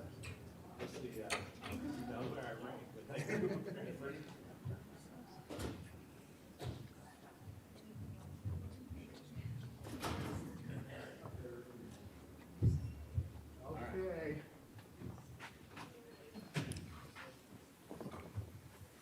All right, thank you. Thank you, everyone. We appreciate So all the Chairman, hard work. Mr. Lucy, please. in a form of a motion, I move that we accept all three proclamations read today. Okay, so I have a motion by Commissioner Lucy, second by Commissioner Jung. Madam Clerk, do we have anyone signed in for public comment? We do not. Okay, I will close public comment, bring it back to the board. Again, thank you everyone for coming out today. We appreciate your time. We have a motion and a second. All those in favor, please signify by saying aye. Aye. Aye. Are there any opposed? Motion carries unanimously. And by the way, Commissioner Hill, we had a cardboard cutout of you. Perfect. Thank So- you, Mr. Chairman. Everybody will think that you are here. Okay, Mr. Manager, that takes us now to item number 8. Mr. Chair, item number 8 is your donation agenda. You've got two items, 8A1 and 8B1. Commissioner Jung, would you read off donations for us Thank you so today? much, Mr. Chairman. I'm happy to do that. I would like to acknowledge and direct the public's attention to item 8. 8A1 includes a donation from Amerisource Bergen of face shields to the CARES campus in the amount of $1,488. Hygiene items were donated to the Washoe County Housing and Homeless Services from the Amazon wish list, which totaled $196.17. Winter clothing items were donated to the Northern Nevada Continuum of Care from We Serve with Helping Hands, $285.24. And miscellaneous items donated to the Northern Nevada Continuum of Care from the Reno Collective in the amount of $50. Item 8 Bravo 1, 8B1, is a donation of non-perishable food to the Washoe County Sheriff's Office from the Convoy of Hope in the amount of $15,000. And I just want to say on behalf of all of the electeds here and the Board of Commissioners and the Sheriff and the people from what is the name of our Human Services Agency, who are the recipients of this, we could never do what we do in this community without the generosity and support of our constituents who believe in us beyond what they pay in their property and sales tax. And we definitely appreciate it, and we also look at it as a vote of confidence of what this county does and in the programs that we put out for all of the people who directly or indirectly benefit from our programs. I'm proud of that. Thank you, Mr. Chairman. Oh, thank you so much, Commissioner Jung. Very true and well said. Madam Clerk, do we have any public comment on item number 8? We do not. Bring it back to the board. Commissioner Jung, was that in the form of a motion? Yes, thank you. Okay. So I have a motion by Commissioner Jung, second by Commissioner Lucy. Is there any other discussion? Seeing none, all those in favor, please signify by saying aye. Aye. Aye. Any opposed? Motion carries unanimously. Please affirm your votes. Okay. Mr. Manager, that takes us now to item number 9, our consent agenda. Mr. Chair, item number 9 is indeed your consent agenda, and items 9A1 and 9B1. Commissioners, any questions on the consent agenda? Okay, I'll bring it back. Madam Clerk, do we have any public comment on item 9? There's nobody signed in. All right, looking for a motion. So moved. Have a motion by Lucy, second by Jung. Is there any other discussion? Seeing none, all those in favor, please signify by saying aye. Aye. Aye. Any opposed? Motion carries unanimously. Okay, thank you so much. Mr. Manager, that now takes us to our regular business, item number 10. Item number 10, I do have to point out, Commissioner Herman just pointed out a typographical error in this, so as I read this, I will cover that. Item number 10 is a recommendation to approve an agreement for professional services between Washoe County and Volunteers of America, Greater Sacramento and Northern Nevada VOA, to provide contracted staffing to operate the Nevada Cares Campus through June 30th, 2024, for an amount not to exceed $6,500,000. That's where the typo is. There's an extra zero in there. Annually. If approved, authorize the purchasing and contracts manager to execute the agreement beginning July 1st, 2022 through June 30th, 2024, with the option to renew for 3 one-year periods thereafter, up to $6,500,000 annually. And Okay, so I'll turn that back over to you. thank you. Ms. Canderas, do we have a problem with that typographical error? Mr. Chair, in my opinion, you do not. Okay. I see a little further down the amount of 6 It is million listed properly. 500,000 annually, yes. Correct. And I don't, since that's not really an existing number, I don't think it should affect the notice. Okay. Thank you. All right. Commissioners, do we have any questions on item number 10? No. Okay. Madam Clerk, is there any public comment? There's no public comment. All right, I'll bring it back to the board, looking for a motion. So moved. Second. Okay, so I have a motion by Commissioner Lucy, second by Vice Chair Hill. That's who I heard first. Sorry, Commissioner Jung. We have asked for public comment. Is there any other discussion on this item? Seeing none, all those in favor, please signify by saying aye. Aye. Are there any opposed? Motion carries unanimously. Okay, Mr. Manager, that takes us now to item number 11. Item number 11 is a recommendation to accept transfer of most services from the Washoe County Human Services Agency to the Washoe County Sheriff's Office Operations Division retroactive to March 1st, 2022, which includes all previously issued grant purchased equipment, monies, positions, and infrastructure into the new grant award recipient, Washoe County Sheriff's Office. On July 20th, 2021, the Board of County Commissioners accepted a sub-grant award for the funds in the amount of $1,709,500, $854,775 per fiscal year, with no county match from the Nevada Clinical Services Incorporated and managed by the State of Nevada Division of Public and Behavioral Health, retroactive from July 1st, 2021 through June 30th, 2023. The State of Nevada Division of Public and Behavioral approved the updated scope of work retroactive to May 1st, 2022, or sorry, March 1st, 2022, and transfer to Washoe County Sheriff's Office from HSA to ensure all program requirements are met. The purpose of this grant is to provide crisis and jail diversion services through the Mobile Outreach Safety Team, MOST. The target population for this team is to assist individuals with mental health conditions who have met law enforcement and provide them with critical stabilization services, ensure they are routed through the appropriate enforcement medium. Further recommendation authorizing the Sheriff of Washoe County and Director of Washoe County Human Services Agency to execute the First Amendment to an assignment of grant agreement with Nevada Clinical Services Incorporated and related documents. Also authorize the abolishment of 1 vacant full-time mental health counselor 2 position, the transfer of 6 positions from Washoe County Human Services Agency to the Washoe County Sheriff's Office, and direct the Human Resources to make necessary position changes, and direct the Comptroller's Office to make necessary budget amendments. And we do have various members of the Sheriff's Office and HSA here to discuss this if you have any questions. Okay. Commissioners, are there any questions for staff on this? Mr. Chairman, I have a few questions. Commissioner Hill. Thank you very much.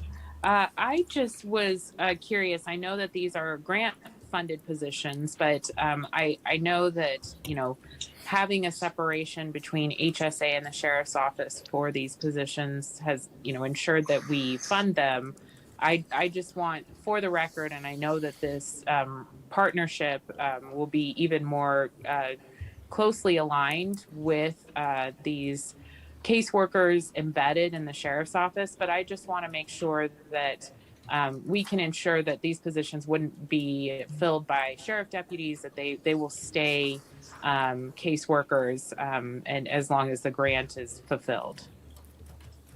Okay. Who do we have from staff who can answer that question? Anyone?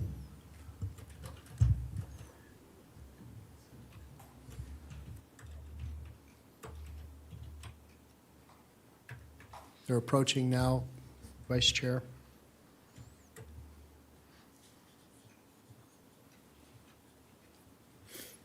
Welcome. Good morning, Chair, Vice Chair, members of the Commission. Corey Solferino representing the Washoe County Sheriff's Office.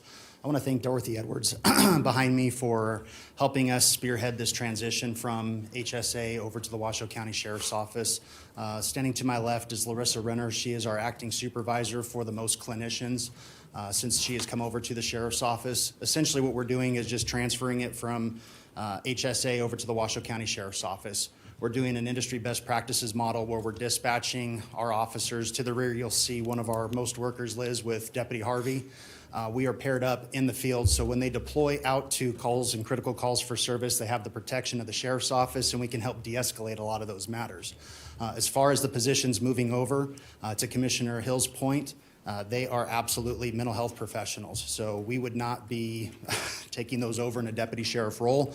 We are there merely to execute their safety and their security and allow them to use their medical expertise to de-escalate situations. By and large, we've already seen a critical help in just what Larissa and Liz have done in this very short amount of time. Last year, in January of 2020, Sheriff Balaam instituted Stratified Policing Initiative. I'm not going to talk to you guys today about some of our policies or bore you with some of the details.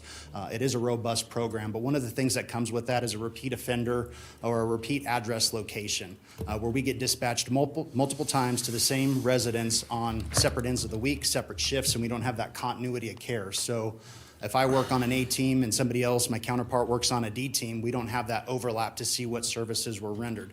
Just in the few short months that they've been over here, we've seen a drastic decrease in our amount of calls for service to these repeat locations and pairing people with the services and wraparound treatment that they need. I'd be happy to defer any questions to Ms. Renner here, who can answer more on the mental health side of the house, but this is just a partnership that is long overdue, and I want to thank Dorothy for literally bringing this program from the ground up and handing us a perfectly gift-wrapped package that we promise to continue to build upon and allow to thrive. Thank you, sir. Okay. Ms. Renner. Thank you, Mr.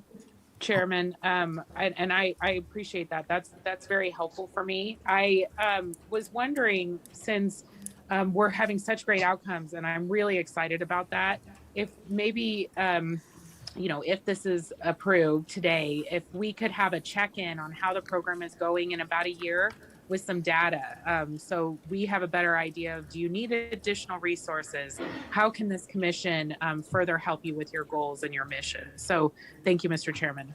Okay, thank you, Vice Chair. Commissioner Jung, have you signed in next? Yes, Mr. Chairman. I have said this privately to Sheriff Darren Balaam, and now I can say it publicly because you don't have any opponents, because I don't want to make you look soft on crime. But I will tell you, this is the first sheriff I've worked with in 15 and a half years. In August, it'll be a half, who has shown so much compassion, humanity, and a willingness to look at things a little differently when it comes to law and order. And I've texted him privately. I see you. I know what you're elevating. I'm watching here from the side, but I didn't really want to do it publicly because I didn't know what your political career held. Now that he is a princess or prince, whatever you want to name it, that you got the Cinderella story of having no opponent, I can say this loud and proud, and then you don't feel like I'm coming after you or giving people room. And I don't think it should be partisan, frankly, because last time I checked, any of us could get in trouble with the law enforcement or our mental health. So I just want to say thank you so much, Sheriff Balaam. You've transformed the way that we operate that jail. You've transformed the way you show up at emergency situations that perhaps are more substance-driven and mental health crises. And you've transformed working across divisions and directors to make sure in your role as an elected department head and the law of this land, constitutional law of this land, that we are looking at people who find themselves on the worst day of their lives, either in jail or talking to somebody when they're living on the side of the road, that we have a sheriff who not only preserves our safety and law and order, because I do know that as living in a civil society, we have to have rules and we have to get people to cooperate.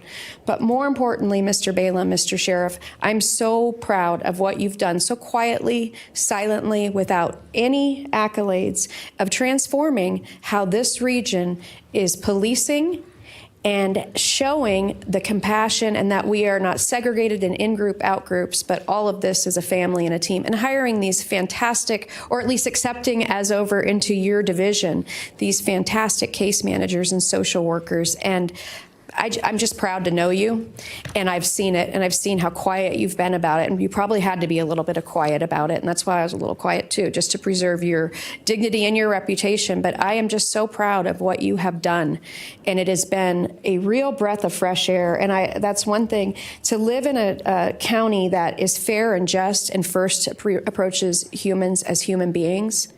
I don't know where else you'd want to live, because any of us could be in that situation. So I just really appreciate you, and I really appreciate the heavy lifting you've done behind the scenes.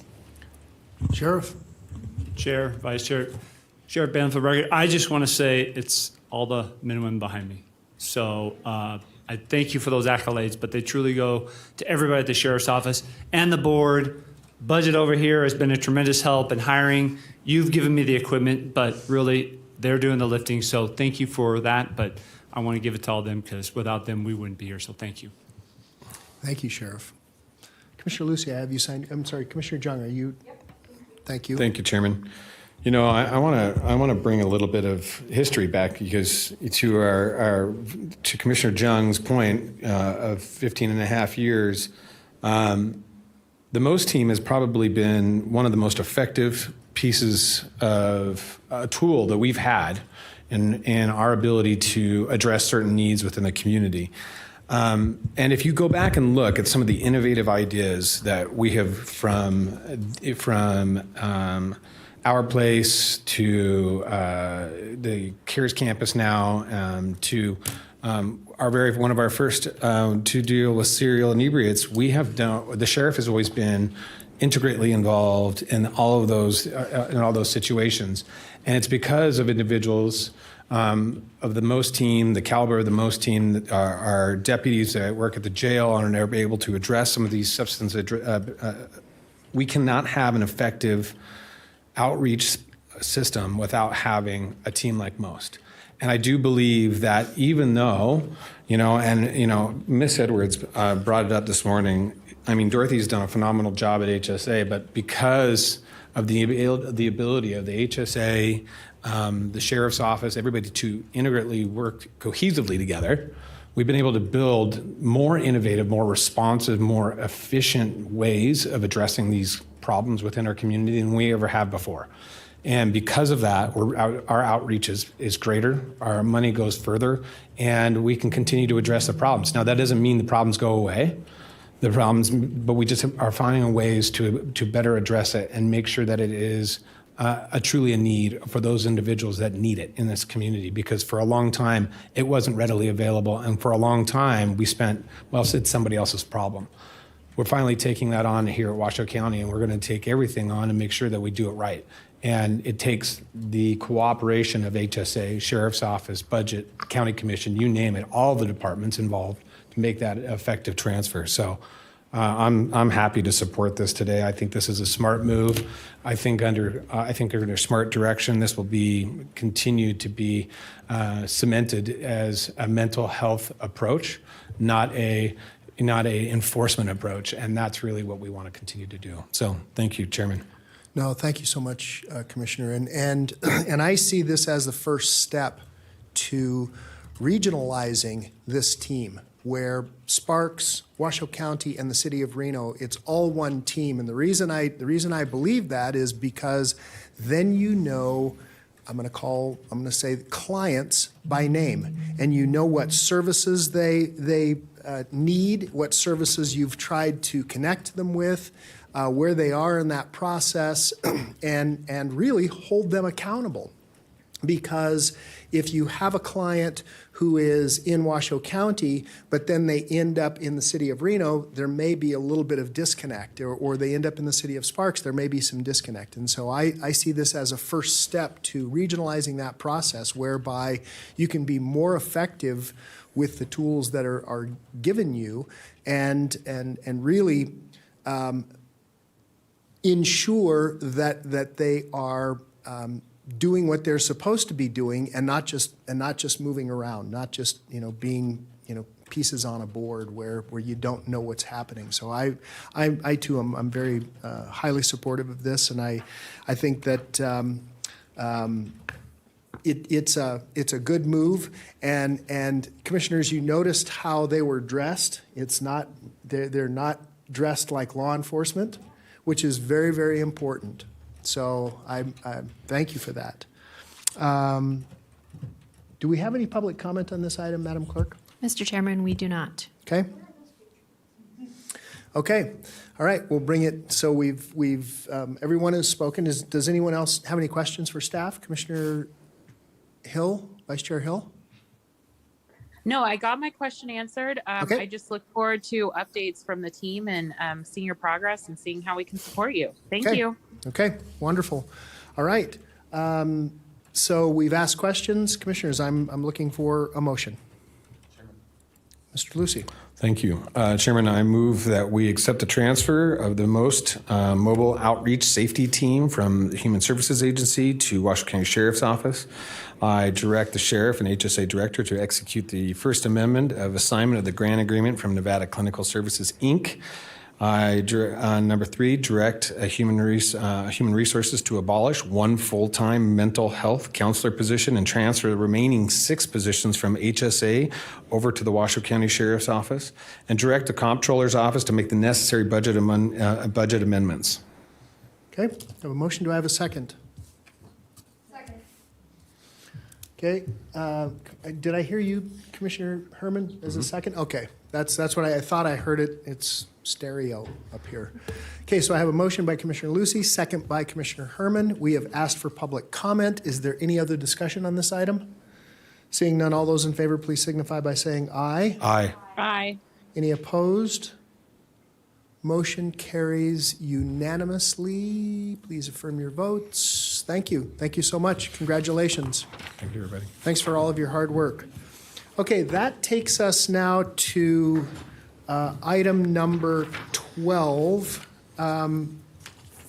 Commissioners, I'm going to turn this over to Commissioner Lucy just for a moment. And Mr. Manager, would you open the public hearing on item 12? And I'm going to excuse myself for just a minute, and I'll be right back. All right. Item number 12 is your public hearing for discussion and possible action on the Washoe County tentative budget for fiscal year 2023. And we have Miss Lori Cook here to provide a presentation to the board. Marvelous. Ms. Cook, welcome. Good morning, still morning. For the record, Lori Cook, Washoe County Budget Manager. Excuse me. So this is our hearing, public hearing on the tentative, but the board adopt the final, hopefully, will adopt the final budget today. Just as a reminder, the timeline, we must have a final budget adopted and submitted to the Department of Taxation by June 1st, but we can't hold this public hearing and move forward until a certain time frame as established by statute. So, economic outlook, there have not been a lot of changes since the last presentation. The local unemployment, our unemployment in Washoe County updated for March is at 2.6%. Prior to that, it was 2.8%. And both the state and national, or state went down a little bit, national level is about flat from prior month. So not a lot of changes from that perspective, but still a low unemployment rate. And I think we've heard about it and we've seen it as far as, labor shortages and being able to fill some of these positions and get some of the stuff done that we need to has been a challenge. Along with that, obviously taxable sales. So 2022 figures are fiscal year 22, and they're through the February distribution that we got in April. We haven't gotten the March distribution yet. So year-to-date in Washoe County, taxable sales are up 16.2%. Statewide, taxable sales are up 26.7%. That's mostly due to the increase in Clark County. They had a pretty acute contraction of their taxable sales, due to COVID. Then the other information on the chart to the right is just a comparison of employment by industry sector. So when we present to credit rating agencies, this is an area they look at. How dependent is your economy? How dependent is your local economy on any particular industry? The higher the dependence on one industry, the more risk there is if something happens to that industry. We saw it in Southern Nevada and Clark County with tourism. And it's not because they're doing anything bad, it is what it is. However, what we can see here is there's not one sector within Washoe County that exceeds 15%, which is considered fairly diversified. When I started looking at this probably 5-6 years ago, the casinos and the hospitality weren't necessarily separated, and now they are. So we have these different, you can see the leisure and hospitality, that says casinos excluded, but it cut it off, so that's my chart fault, so sorry. But then you see casino hotels. The two largest sectors, we've seen changes in our manufacturing. So manufacturing has gone from 6.2% to 10.9%, or a 75.8% increase from 2015. Casino hotels, right, so that subsection, that casino hotels have gone from 6.9% to 3.9%, or 43.4%. So we're less dependent as a region on those that industry. And we have these other industries. A lot of the other ones are fairly stable and don't show a lot of change. We can see a little bit, slightly less in government and, slightly less in financial activities, but the big ones are really related to manufacturing and casino hotels. And again, we've heard, even earlier today, presentation, Mr. Robertson talking about, getting businesses and in tourism and being able to provide that outdoor lifestyle and what that means for us. This is, what we see. We could not see these changes in industries if we didn't have something to offer the industries to come here. My opinion.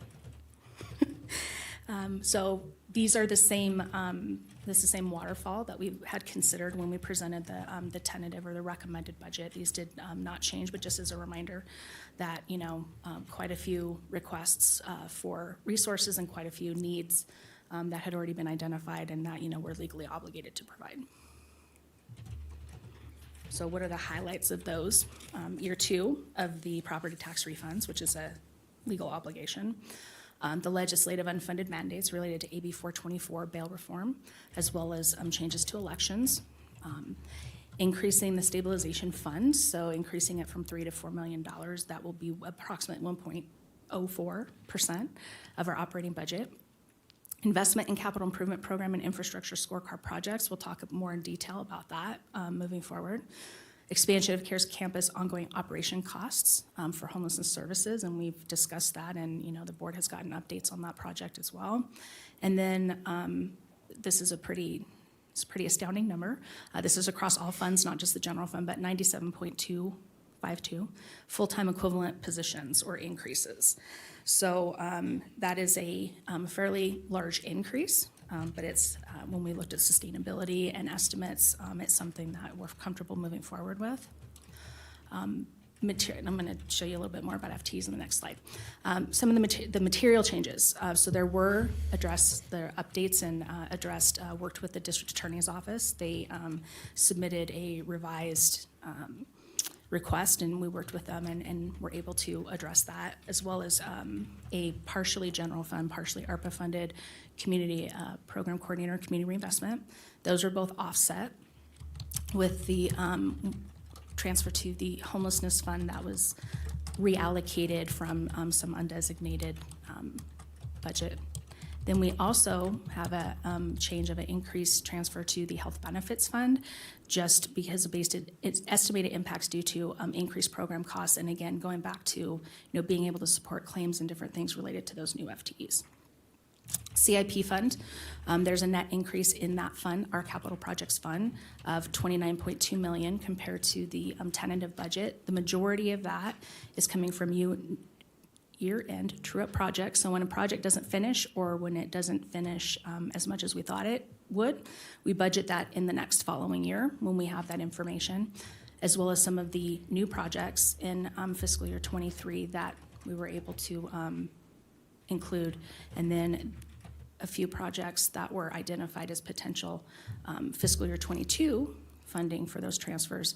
And again, those details in the next presentation, next board item. I don't want to go off topic. I'll get in trouble from the DA, but we will be talking about those too.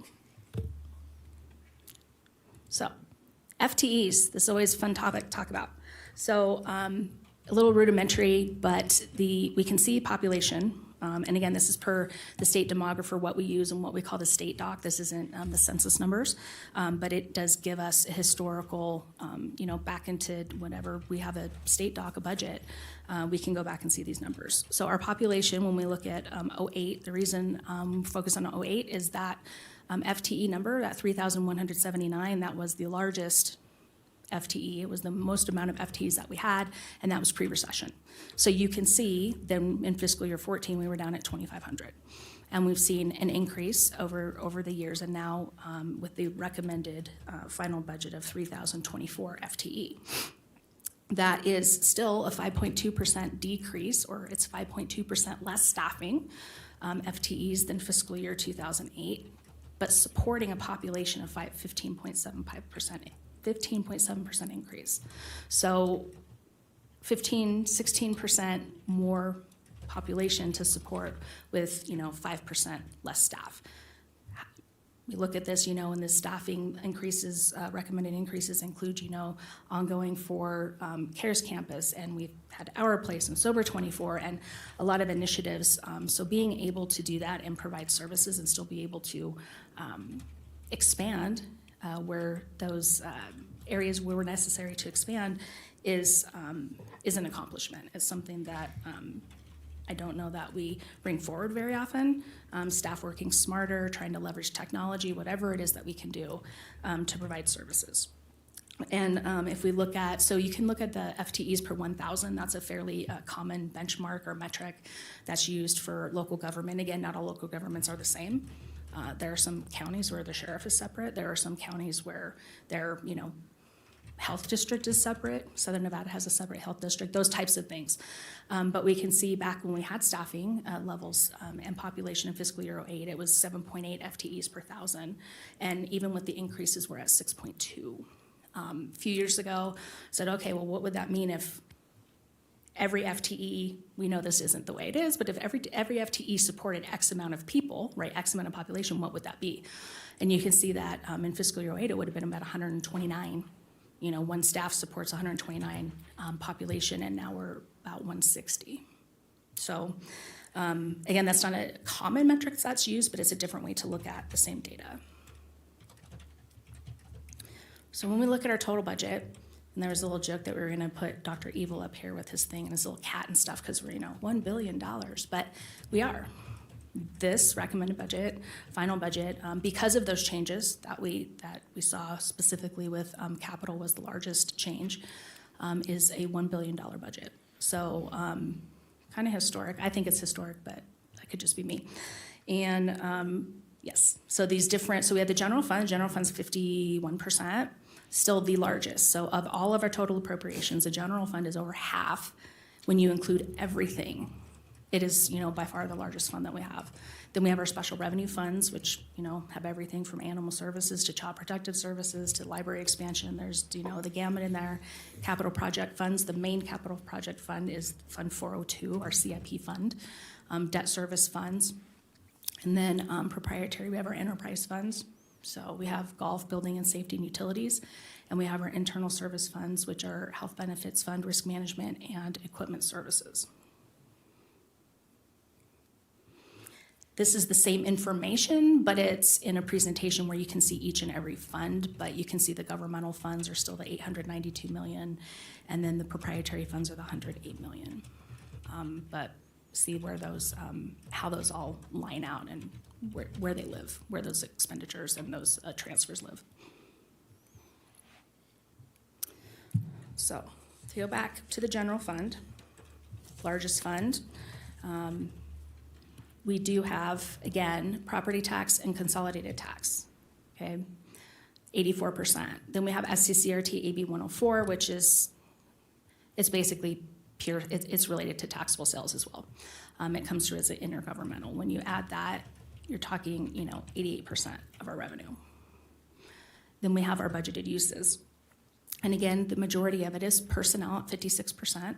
Personnel is a higher percentage of expenditures, but this is as a percent of, the total transfers out. We do have some one-time transfers out we talked about, like for the capital improvement program. Then we have the ongoing transfers out, settlement payments, and then services and supplies. So when we talk about sustainability and FTEs, we can see that personnel is obviously the most expensive, item that we have as far as a category. But of course, when you provide service, it's not unusual. So when we are adding FTE and we're looking into the future and, cloudy crystal balls or whatever we're using, the idea is that we have that sustainability and we're able to keep that personnel and keep the programs that they're supporting into the future. So this is a sources and uses for the general fund. So what we can see is the estimate for year end or for estimate to complete, some use of fund balance. Depends on how revenues come in and expenditures come in until we'll have that more refined. The tentative, so that you can see the difference in the general fund between the tentative, which was what was presented on April 19th, as well as the final recommended. So we can see that variance, that difference in those different areas. And the settlement payments and the transfers out, the one-time transfers out are highlighted, they're separated within there. So so they're clear, transparent to see. Chairman, can I ask one question? Lori, I just want to jump in here really quick. On this table here, under the other intergovernmental funds from the fiscal 2022 estimate to this year's tentative, you show a 31.8% loss in revenue, which is a loss of roughly $3.8 million. Is there, what is yes, it? the other I'm sorry, I'm yelling into that thing. That's all right. Apologies. That includes the FEMA reimbursement that we augmented the budget. And so that was why $4 the million. massive increase. Okay. So now we estimate that as a revenue as well as a use. So with that, that's $4 million of that. So that's basically it. Perfect. That's the variance. Okay, thank you. Thank you, Chairman. So, yeah. Then we talk about use of fund balance or what fund balance looks like. We do see, right, some years we use fund balance, some years we build fund balance. We have been fortunate, I think we've talked about this before, in Northern Nevada, specifically our region, as related to we did not have necessarily those acute, severe, chronic contractions of revenue that we anticipated. It doesn't mean that we're going to continue to see double-digit increases or growth in CTAX or any of these other, there's a lot of other things on the horizon. Inflation, geopolitical, there's a lot going on. But the planned use, so again, using fund balance is not necessarily a bad thing. When it's a planned use, it's a one-time use, and if you have to replenish it, you have a plan to replenish it. But even with the use of fund balance, we would still be. The board's ending fund balance policy, just as a reminder, is working unassigned ending fund balance is 10 to 17%. And with the recommended budget, it would be at 16.6. Then when we talk about the 5-year forecast, so we have a history and a 5-year forecast, this one makes me a little bit more nervous, not in a bad way, but because we have collective bargaining that is still pending, those out years are even through fiscal year 23, the year coming up. There's a lot of variability there until we know what those impacts of collective bargaining are going to be. And since that's our largest expense, of course, that's going to, could have a material impact on those. So we will continue to change or update that forecast as we get those collective bargaining agreements approved and moved forward. So here are the new general fund, new recommended net new positions. So there's different, the categories are the same from April 19th. The attachment A that belongs to the staff report also identifies the program. So we actually added that this year. In the past, we had just had, okay, it's in this particular division of human services or this particular division of community services. But we added the actual program for a variety of reasons, but it's good to have that data and that detail to know, okay, well, why are we adding FTEs? What is it supporting? So that detail is in that attachment. This is basically the roll-up of that detail of the 67.05 FTE. And really the material change here is related to the material change of the actual expenditures or the additional positions for the district attorney and then the one other position for community reinvestment. So let me ask you a quick question. Sorry, I'm yelling into the mic now. Is legislative, are those essentially unfunded mandates? Because I counted in the staff report, just from AB 424, I counted 17 FTEs. But I'm wondering, you've listed it as function as legislative. Right. All of those that you see on the list are AB 424. The other legislative impact related to elections was handled mid-year, if you will, for voters. And so Okay. they had 2 FTE. Those were added via contingency mid-year and then have been recommended for funding. But because the positions technically are already on the books, they're not new. So all of those positions, so Sparks Justice Court, Sheriff, Reno Justice Court, District Court, those are all attributable to AB 424. 424, 28 Correct. FTEs. Okay, thank you. I'll come back. Okay. Not your fault. Gonna circle back? All right. Yeah. Again, criminal justice, vulnerable populations, central, regional, and other support. So there weren't any changes, updates related to those. Reclassifications. Again, there's more detail on attachment A, but I would like to just, as an extra underline in there, but on the public guardian, it's not 13 people or incumbents that are going to be reclassified. It was an evaluation, and there's going to be an additional classification of Guardian Case Manager 3 added to the series of Guardian Case Manager 1, 2, and OB3. So it'll be similar to Human Services caseworkers. And so when they are eligible, which there is a certification criteria associated with that, and that's under the purview of the department head, so the public guardian, when those employees are eligible, they can be promoted into a 3, and it's what we call flexibly staffed series within Washoe County. So in order to add that and then basically create that 1, 2, 3, it's technically a reclassification. So I just don't want there to be misunderstanding and think that, that's basically almost the entire public guardian department. So it's, but they are technically reclasses of those positions. And then just review, evaluation. Some of these are title change only, but this is the process that we encourage departments and elected officials to use as the budget process to address reclassifications, evaluations as it relates to positions. Transfers out, very large category with the general fund budget. So we can see the capital improvements that did not change. The homelessness fund went down slightly as that offset for the other increases, which was in a previous slide. And then the health benefits fund transfer one time. And so those are identified and broken out between one time and ongoing. And that's also how they're broken out in the in our 5-year forecasts. So 110.8 million of transfers to other funds. And those are all the funds that they support. And they're just from largest transfer out to smallest. So. And as a reminder on the senior services, that increase, that's to support the daybreak and home programs that were part of the funded budget to, so that's via general fund transfer. Those aren't general fund expenses.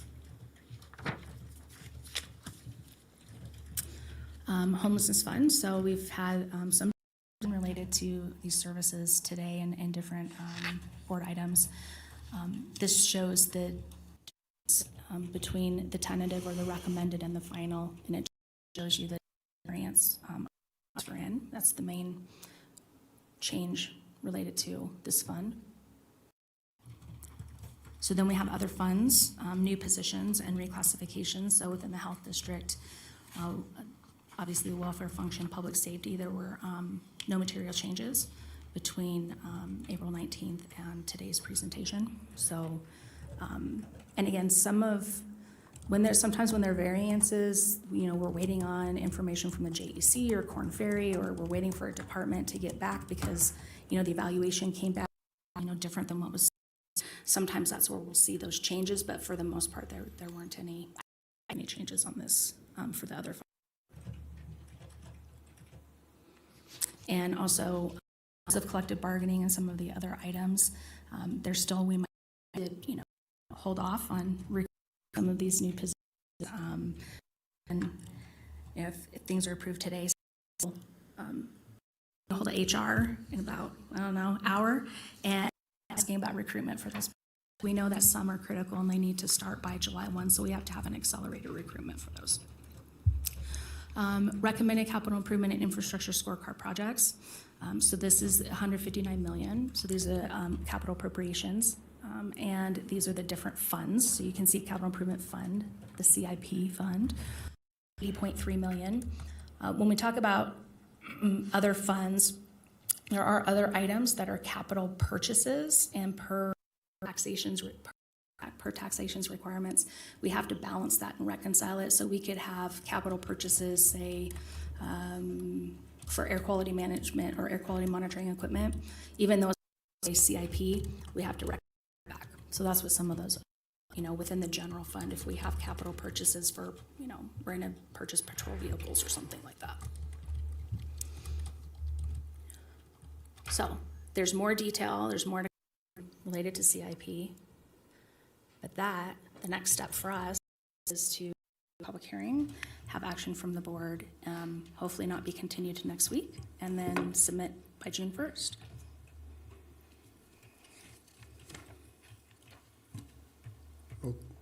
Okay. All right. Mr. Solero, I have you signed in. I think that's you. It is. Thank you. We had a debacle last week where we weren't sure whether it was our counselor or you. That's right. For the record, Dave Solero, acting county manager today. And since this is the county manager's recommended budget to the board, I thought I'd just take a couple moments on behalf of Mr. Brown to really thank all the departments from the ground up through the budget process that has culminated to this point today. And really that the work that the budget team does to work with each department, the work that is done at the department level, really to make sure that the services and the level of service that you all set as the direction of the board really culminates in this recommended budget. And so I just wanted to personally thank the budget staff for all the work that they've been doing with this, as well as all the department heads to lead up to this point. So with that, I'll turn it back over to you. Thank you. Okay, thank you. Commissioners, we've said this lots of times, but it's pretty obvious when you see the numbers laid out. We're in the service industry. That is what we do. But that said, I will reiterate it. I am frustrated with unfunded mandates. Sometimes they're FTEs. Sometimes it's actual payouts, just in terms of Medicare and Medicaid and et cetera, those kinds of things. It would almost be an interesting, not almost, it would be an interesting exercise to see, let's just say in the last, during each legislative session, and then do a grand total from year to year to year to year of the unfunded mandates. We've got 28 FTEs just on AB 424 alone. That's services those are FTEs that could be going to libraries, to parks, to the sheriff's office, to other services in our community. And I'm not suggesting that this is necessarily a bad thing, but when the state decides that we need to do something, it would certainly be nice if they gave us the money to do it with. So it's a frustration. I know it's going to fall on deaf ears 30 miles to the south, but I am frustrated. Commissioners, anyone else? Okay. Mr. Chairman, I do have something. Go ahead. Thank you so much. My understanding is that we are doing a organizational class and comp study. Is that correct, Lori? I would have to defer to human resources on that. I know that, sorry for the record, Lori Cook, budget manager, for HR for that. I know that it's something that has been discussed as necessary, but I'm not sure where we are in that process as far as classification and compensation study. I think there are some departments that have looked at potentially working with HR and kind of doing it on their timeline. But I don't want to misspeak for human resources as far as what their plan is for that. Sure. I thought I saw something in the budget for that type of study for HR, but this was a few budget docs back. But I was excited about that because I had been hearing that, it's very competitive to hire for planners, et cetera, in our community, for example, and that we may not be wage competitive. And there's probably some other positions, as well as really seeing the workload and seeing, do we have, folks taking on way too much workload or too little? Like, can we disperse job duties? And so I was just checking in on that. And if that were to be done this year, how that's reported back to the board, and if there would be any mid-budget cycle changes due to that study. Again, for the record, Lori Cook, I'm not aware of how that would come forward mid-cycle. I mean, it could potentially, normally. A potential that could happen is, we could have changes. Once those changes, if they were approved, by the board, we can definitely make sure that those are represented and accounted for when we, open up budget for the next year. But as far as timing on that and individual, like how it would work on the funding aspect, from a process perspective, I think we'd probably have to have more information related to what that actual impact would be, and then how we could time that and bring any of those impacts forward. I know, and this is a long time ago, and again, I don't want to misspeak or speak on behalf of human resources, but back in the old days, circa 1999, when I first started, we had the Hay Group, and some of those changes, they were brought forward in like groups, and then certain things, had red lines, and so it wasn't necessarily everything was done on day one. So I don't know if this would be exactly the same, but I would assume that, we would move forward with some kind of a transition plan once we have that data.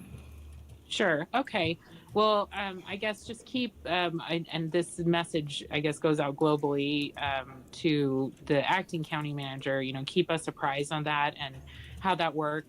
And I do also want to say thank you to the departments for really getting your reclasses in during the budget cycle. As everyone knows, that's my pet peeve, doing it mid-budget cycle. So I really appreciate that. And I think we have an exciting budget, honestly, for our community to get behind. We are hiring new park staff. We are hiring a sustainability manager. We are helping our auditor and our legislative affairs department. And so really figuring out how we can support these essential functions, as well as public safety, and the district attorney's office, we're supporting them as well. So I'm very excited to support this budget, and looking forward to seeing how we can tweak and learn how to best use our resources. But we are a service agency, and I'm very excited that we're going to be moving forward with a lot of these great positions to serve our community. Okay, thank you, Commissioner. Anyone else? Madam Clerk, do we have any public comments on this item? We have one email to be placed on file from Chase Janvrin. Okay, thank you. For our legal counsel, Ms. Canderas, on page 9 is a motion, but there are 3 outlined topics below. Do we need separate motions, or can we take a single motion? You may take a single motion, and I would recommend to move to adopt, assuming there's no changes as it's written, because it does appear to be kind of a multi-part. It does, yeah. Report. Yeah, so I want to make sure that we're legal. I don't want to have to come back because we didn't, tag some base along the way here. Okay, commissioners, looking for a motion to potentially adopt our budget or not, or give direction to staff. Mr. Chairman, I move to adopt. Okay, as written in the staff report, as listed in the staff report on page 9. As listed in the staff report, thank you. Okay, and it includes all 3 items? Yes, sir. Okay, very good. All right, so I have a motion. Do I have a second? Second. Okay, so I have a motion by Vice Chair Hill, second by Commissioner Jung. We have asked for public comment. Is there any other discussion on this item? Seeing none, all those in favor, please signify by saying aye. Aye. Aye. Any opposed? Motion carries unanimously. Please affirm your votes. Okay. Thank you so much. Commissioners, that takes us now to item number 13. Mr. Manager. Item number 13 is the discussion and possible action on the county manager's recommended capital improvement plan for fiscal years 2023 through 2027. And it looks like Ms. Cook is going to give this one as well. Welcome back. Long You've time been gone no see. so long. Right. I have a presentation for this too. Thank you. Thank you. So for the record, Lori Cook, Washoe County Budget Manager. This is the state-required 5-year CIP. Must be adopted by the board and submitted to Department of Taxation and the Debt Management Commission by August 1st. So, but in theory, we have a 5-year plan with appropriations until we've had a budget appropriated. So your action just allowed us to move forward with this item. So back in January at the board workshop, talked about infrastructure scorecard. And this was really the tool to be able to focus on capital and operational needs. As you probably saw from the operational side of it, we had facilities, building, and parks. There are also operational increases within the operations budget. So Vice Chair Hill had talked about increase in staffing and park staffing and whatnot. So what we're talking about is, and I was going through some information. I'm not an engineer. I'm not a construction engineer, or civil engineer, or an engineer of any kind. But trying to get some bearings related to this, and went through some information. And I just thought of, and Dave's going to love my tagline here, of raise the grade. Now, if he doesn't like it, we can throw it away. I'm not married to it. But kind of when we're thinking about, when we talk about infrastructure scorecard, we want to raise the grade, right? So we see an overall grade, parks, facilities, buildings, and then we see those different areas.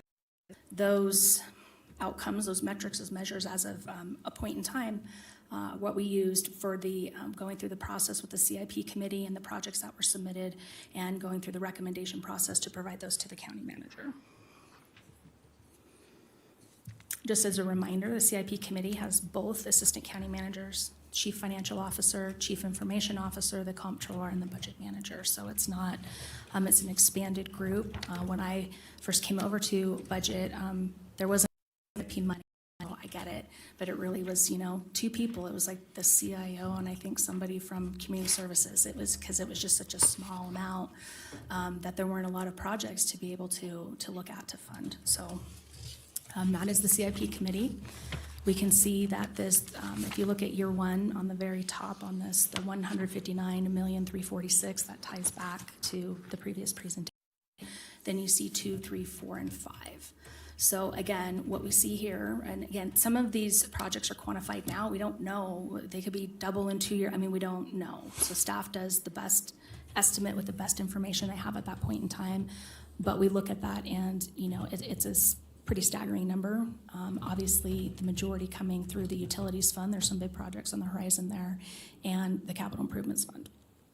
And then below, that takes all of those same estimates, appropriations, and segregates them by function.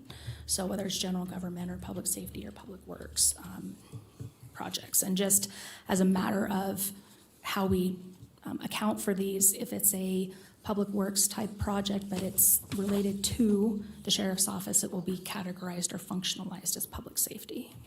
Some agencies do it slightly differently, and a lot of their If it's a building, it's public works. If it's, something else, it's not. But that's not how we're set up. So within the CIP fund, so this is related to, it's Fund 402 for our nerdiness on our side, it's Fund 402. But we can see that we have facility building projects, the other technology infrastructure, library, and parks. So there are parks projects that are outside of the Parks Capital Fund. So when we talked, well, I guess we didn't really talk. When we had the presentation and discussion on April 19th, some of the one-time funding, this is what it's going to support. So we had approved multi-year projects. So here we can see the bunk beds, firewalls, P25 radios. Those are actually buying the radios, not the infrastructure, security camera replacements, Wi-Fi system upgrades. So those were multi-year. That funding had to come off the top of whatever we had available for the year. Again, there could be cost escalations in any of these projects. We all know the world we're living in right now, and it's, day to day. The fiscal year 22 one-time transfer will also be able to support the projects listed here, and this information is the same from April 19th. So we have the facilities building, other parks, technology, infrastructure, and again, with these being recommended, raise the grade. Remember that, trying to raise the grade. Then we have some one-time funding identified for, from fiscal year 23. So we have these projects related to, that are going to be funded in 23, but are related to our 23 one-time transfer. Hold we have it. Go ahead, sorry. No, go ahead. No, I just didn't want you to go past. Finish your comment, and then I'll ask my question on this slide. So to the right, that's just basically talking about that total 80.3 million. How is it funded, right? Where are those projects coming? Where are those project funding coming from?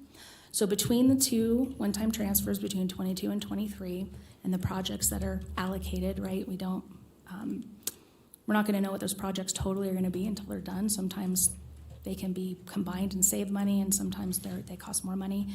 There's a residual or remaining amount from those transfers of that 27.4 million, 27.38 million that is available for future projects. Coming back to the board, do we leverage this? What do we do with that funding for those projects? As you saw, there's no shortage of projects. There's, bottom line, 365 million. But just for CIP requests, we got over 347 million of requests, right? So there's some big items in here, some big outstanding items. We have a list of those or some of those identified later in the presentation.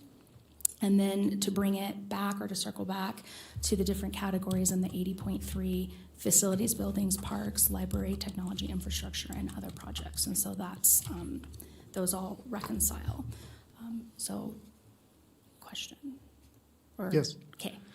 And you may not be able to answer this. So I see broadband to Gerlach, Gerlach fiber. Is that grant funded? No. Do you, Mr. Solero? You want to give him an update? Yeah, there's a lot going on with fiber and broadband, so. For the record, Dave Solero, as I understand, this item actually is funded through the state.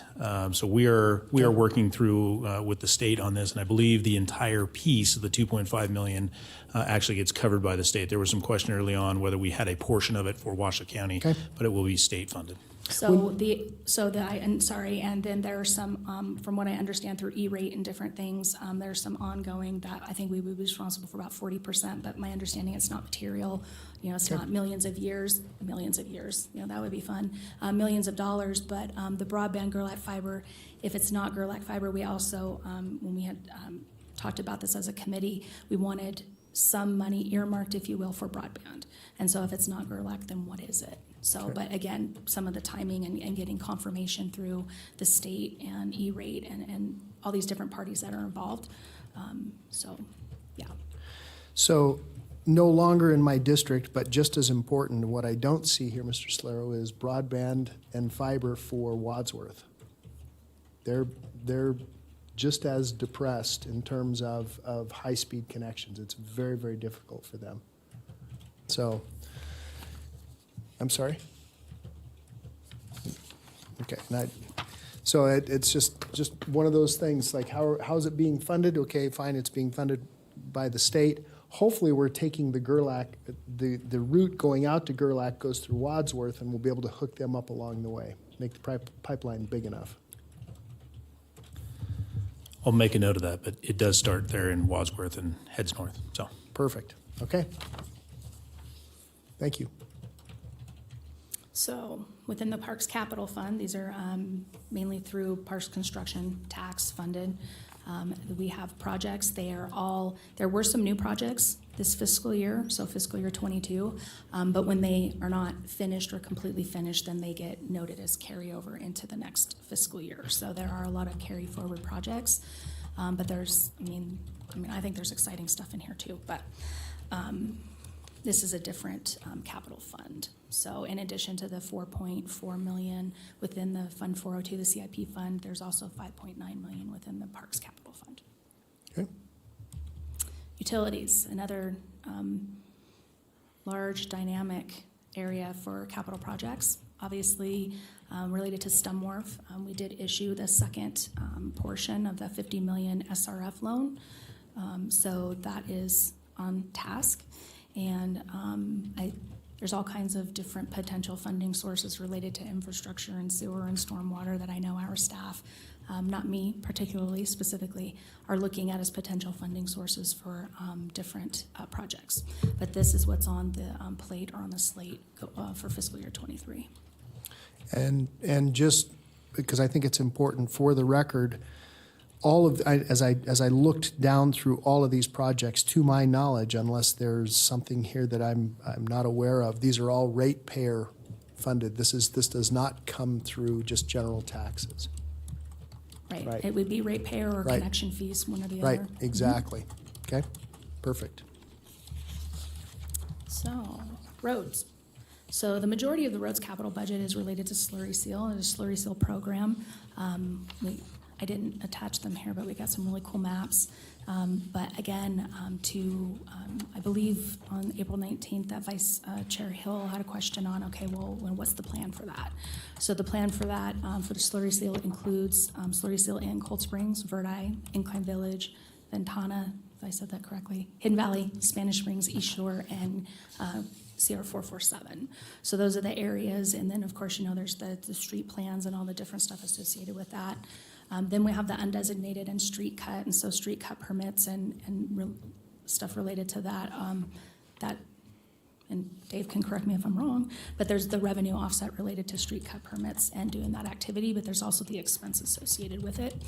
And then we have that one-time purchase that's being, again, funded with one-time fiscal year 22 transfer for snow, plow, loader, blower related to, bad weather and being able to respond, for roads crew to be able to respond. And then within equipment services, it basically gets separated into heavy equipment and light equipment replacement. And so that's the plan for next year. I will tell you, and I don't want to speak on behalf of Dave Gonzalez or anybody in roads, or equipment services, excuse me, but that also has been, somewhat of a struggle is, getting vehicles and, being able to get them procured, just because of, various shortages and different things. And so we might have a plan to, say purchase, 15 vehicle X, and we might not be able to actually get 15 vehicle X. And so I know Dave and his staff work real hard on trying to find, creative and other solutions that we can move forward with some of those purchases. So, major new facilities and projects. This list is not new for any of the board members. We have an outstanding IT infrastructure systems replacement. We have more than just SAP, which is our ERP. There's other items as well. North Valley's Library, Second Judicial District Court building, what that may or may not look like now, related to, there's a pretty exciting, I think it's an exciting project within the CIP, which is the workplace of the future. And, figuring out, what do we need as far as, or what do we think we need as far as office space and shared space, and what can we do with this? And, knowing that we have worked differently and had to work differently over COVID. Senior facilities, we are addressing some of that through this year's CIP with some repairs and maintenance related to the senior center across the way. New crime lab, revamped crime lab in general. Regional parks, trails, open space. And then we also have the, excuse me, the infirmary, which would be, my understanding is that we did receive federal earmark related to some planning and initial work on that infirmary design. We just don't have that actual award yet. So with that, hopefully will give us an idea of what does this need to look like, or what could this potentially look like into the future. So the board has not made decisions on any of the above needs. As a reminder, only year one of the 5-year CIP is funded. We can only fund 1 year at a time because we do an annual budget. And then there is the potential that we may require use of debt financing, but we always have to identify the debt repayment revenue sources. So, yes, there's potential to issue bonds or debt financing, but we have to be able to, repay that. No different than, getting a mortgage or something for an individual person. You have to be able to show that you can repay those debt payments.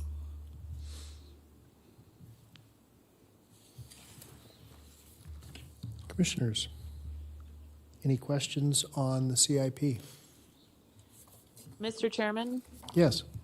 I don't have any questions. I just really look forward to working with staff on finding infrastructure funding and ARPA funding for our next tranche, which I know is not today's agenda item, to look at parks support and CIP, as well as that North Valley's library that's so needed out there. So those are my two notes, but I'm looking forward to approving this today. I think that this is incredible investments for our community and really needed, way long overdue. And I'm very excited that we're able to do this today, and looking forward to making this happen. Thank you, staff. Okay. Commissioners, anyone else? Madam Clerk, do we have any public comment on this item? We do not. Okay. All right. Now, Commissioner Jung, motion to approve. Mr. Chairman, I would like to approve the CIP for fiscal years 2023 till 2027. Second. Okay, so I have a motion by Commissioner Jung, second by Commissioner Lucy. We have asked for public comment. Is there any other discussion on this item? Seeing none, all those in favor, please signify by saying aye. Aye. Aye. Any opposed? I believe motion carries unanimously. Please affirm your votes. It does. Thank you so much. Well done, Ms. Clerk. Okay. Commissioners, that takes us now to item number 14, which is our final public comment. Mr. Manager, would you take us into that? Mr. Chair, item number 14 is public comment. Comment heard under this item will be limited to 3 minutes per person and may pertain to matters both on and off the commission agenda. Comments are to be made to the commission as a whole. Madam Clerk, do we have any public comment? Mr. Chairman, we have one email from Elise Weatherly that will be placed on the record, and that's it. Thank you so much. Okay, I will close public comment, bring it back to the board. Mr. Manager, item 15. Mr. Chair, item number 15 is Commissioners, County Managers' announcements, reports, and updates to include boards and commission updates, requests for information on topics for future agendas. Do you have any other items, Mr. Manager? I do not. Thank you very much. Commissioners, anything for this final announcement? Okay, seeing none, I will close that, and we are adjourned. Thank you so much.